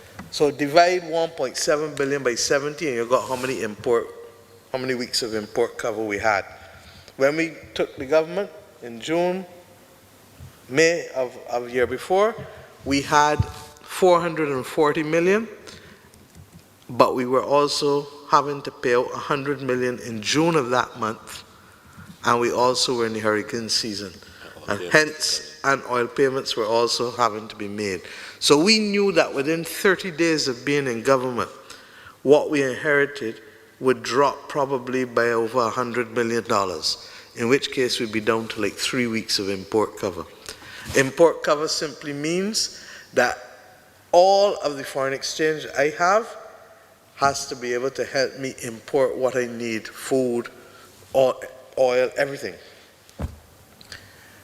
Today, 7 in to 17 is what? 2.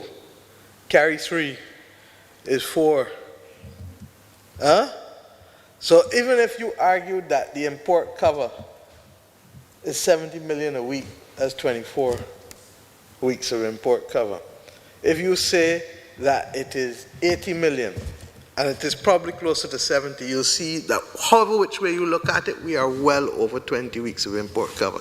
So that's good. The debt good. You understand?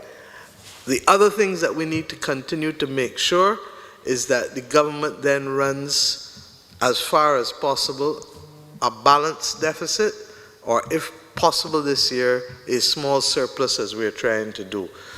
I can lose weight at 6 pounds a week, 4 pounds a week, or 1 pound a week. But however which way I still losing weight. And that's what a surplus is. So we're bringing down the debt as we go. So when we tell you that it looks like BERT, it really does, because the BERT program has been structured out. And you can go on the IMF site and you can look at the Barbados program, and you can see that every year there are targets as to what we would meet. Now the difference is that normally, and Kevin would tell you, normally you work in Africa for the IMF and all both, and the IMF is got go in there and make enough noise and fight and this and that, and that's the old IMF. Barbados took a different position. We went to them, we said, look, this is what we can do. But it didn't only the government telling you that, it was the private sector, the labor movement, and civil society, because when we met with them as one. Every month, without anything to do with me, there's a BERT monitoring committee. Government don't have a soul on that. So they're free to say A, B, C, X, Y, Z. Good, bad, indifferent. And those systems are there to help us stay solid. I drop dead tomorrow, you got the framework. Government change, God forbid, you got the framework. You understand? But that is the path that we have to take now, rather than the one that we took before. And let me give you why we're spending money on capital works. Last point. Last government had a recession 2008 to 2009. No doubt about that. But what they did was that they just spent money on hiring people open-ended. Now when you do that, you're spending more and earning less. Your deficits are getting wider. Instead of it being a surplus, -7, -10%, 1 year I think we went as much as -11 or 12%. They tell you in the European Union and others that your deficit shouldn't be more than -3%. So for the whole time, it was more. We said then that what the government should be doing is spending its money in capital projects. Why? A capital project got a beginning and an ending. Whereas when you hire somebody open-ended, the liability is for until they retire. And that is the difference as to why you see us going for capital projects rather than simply just hiring people and pulling them on. Because the country can't sustain it. But in the capital projects, we can make sure that people are working and living, and in any event, once the private sector starts to start back up and step back up, small, medium, or large, then other work and other jobs will come. So I hope that we've explained in some measure the rationale and the motivation behind what we're doing. It's not rocket science, it's not a state secret, but everybody needs to be on board, because believe you me, this country has a long way to go. I'll say one last thing. You know what half our problem is? That we are simply do not have enough people coming to work every day in the country to produce. Now, there's a National Population Commission report. I think we've shared it with the Social Partnership already and others, and we're going to get into that conversation in a few weeks' time. But Barbados has not replaced its population since 1980. So if we were simply replacing our population, we would have 360,000 people now. We have 280. And with 360,000, that means what? More people producing, more people earning, more people paying, so that you have a stronger foundation from which to support the quality of life in the country. And we have to decide how we're going to do it. Now is not the time, but there are countries across the world, like Canada, like the UAE, like others who have done it and managed migration, because we want to decide who we want to. We just don't want to be able to open up for the sake of opening up. So these are the things that will make a difference to your quality of life and to the country's stability in the medium to long term. Colleagues, we have passed our time. One last question. Edwin, I don't mind taking 2 or 3 more, because the truth is we started a little late and we had prayers and everything, so. I will defer. Would you entertain a Zoom? Yes. Thank you. This question, Dr. Greenidge, is really more of a request. You're being asked if it's possible that you can provide a worked example of the percentage applicable for an employee who receives allowances anytime during the 6 meeting slots. No, but this is on the base. Allowances are all excluded. Your travel is just a base salary. Okay. So this is not allowances.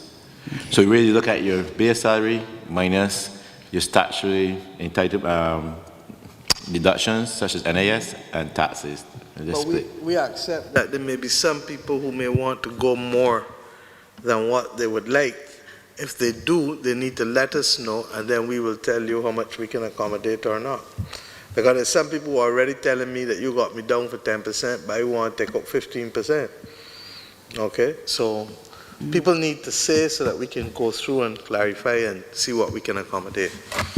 And the last one I have relates to whether you can renew the bonds after maturity. No. Once you get a bond, then hopefully we'll have other. You see, the beautiful thing of this also, that it helps to develop the secondary market, where persons get familiar with trading bonds, etc.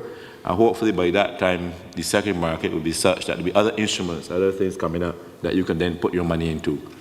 And it's also the idea that Prime Minister floated, where perhaps the credit unions can get together and maybe you have some sort of instrument to put your interest into, and then you have this money coming, you can put that in. So we have to work on those things, but it's finite. At the end of 4 years, you get your money. Thank you. Ken, you were asking me something just now. Yes, thank you, Prime Minister. Now, before we close the session, I think that it would be prudent of me to say how the NUPW and the other unions would have come to the comfortable state that we are currently in. Now, this plan would have gone through many reiterations. At the beginning, it started with the 4 savings, and I will try not to be repetitive, but we are at a point now where it is called the Barbados Optional Savings Scheme. And the word optional is very important to us because, as my sister said, who asked the question earlier, we wanted to, there must be an option for public servants to be able to participate or not, simply because we understood at the time that some public servants simply could not afford it. And we wanted to have that guarantee at the end of the day for those public servants who could not afford it, that they will be able to receive their money, all of their money, at the end of the month on time. And the NUPW and the unions were at that point, and that, to my mind, was the sticking point of this plan.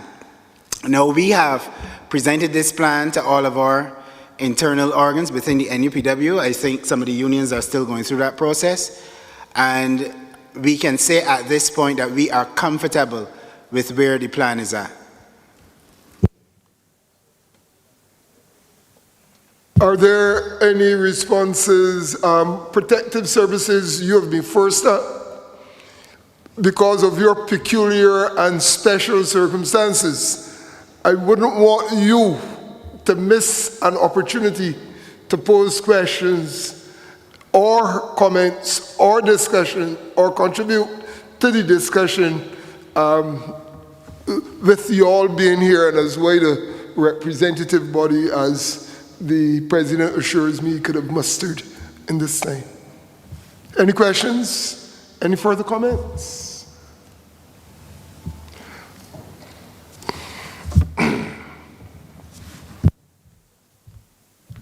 Just want to say, I'm not speaking totally on behalf of the protective services, but as an individual, it's been pretty clear. I supported it before I came here, and I will say that I support it, and I hope that all the other protective services will support it as well. It's very good. Thank you. Thank you so much. I really want to salute Barbadian ingenuity and Barbadian patriotism. And, you know, sometimes water will come to my eyes because I feel proud to be a Barbadian and to lead a country that is rooted in the way in which we are rooted. And the Lord never promised us a sunny day every day, but He promised us the capacity to be able to meander through this life with faith and with capacity and discipline.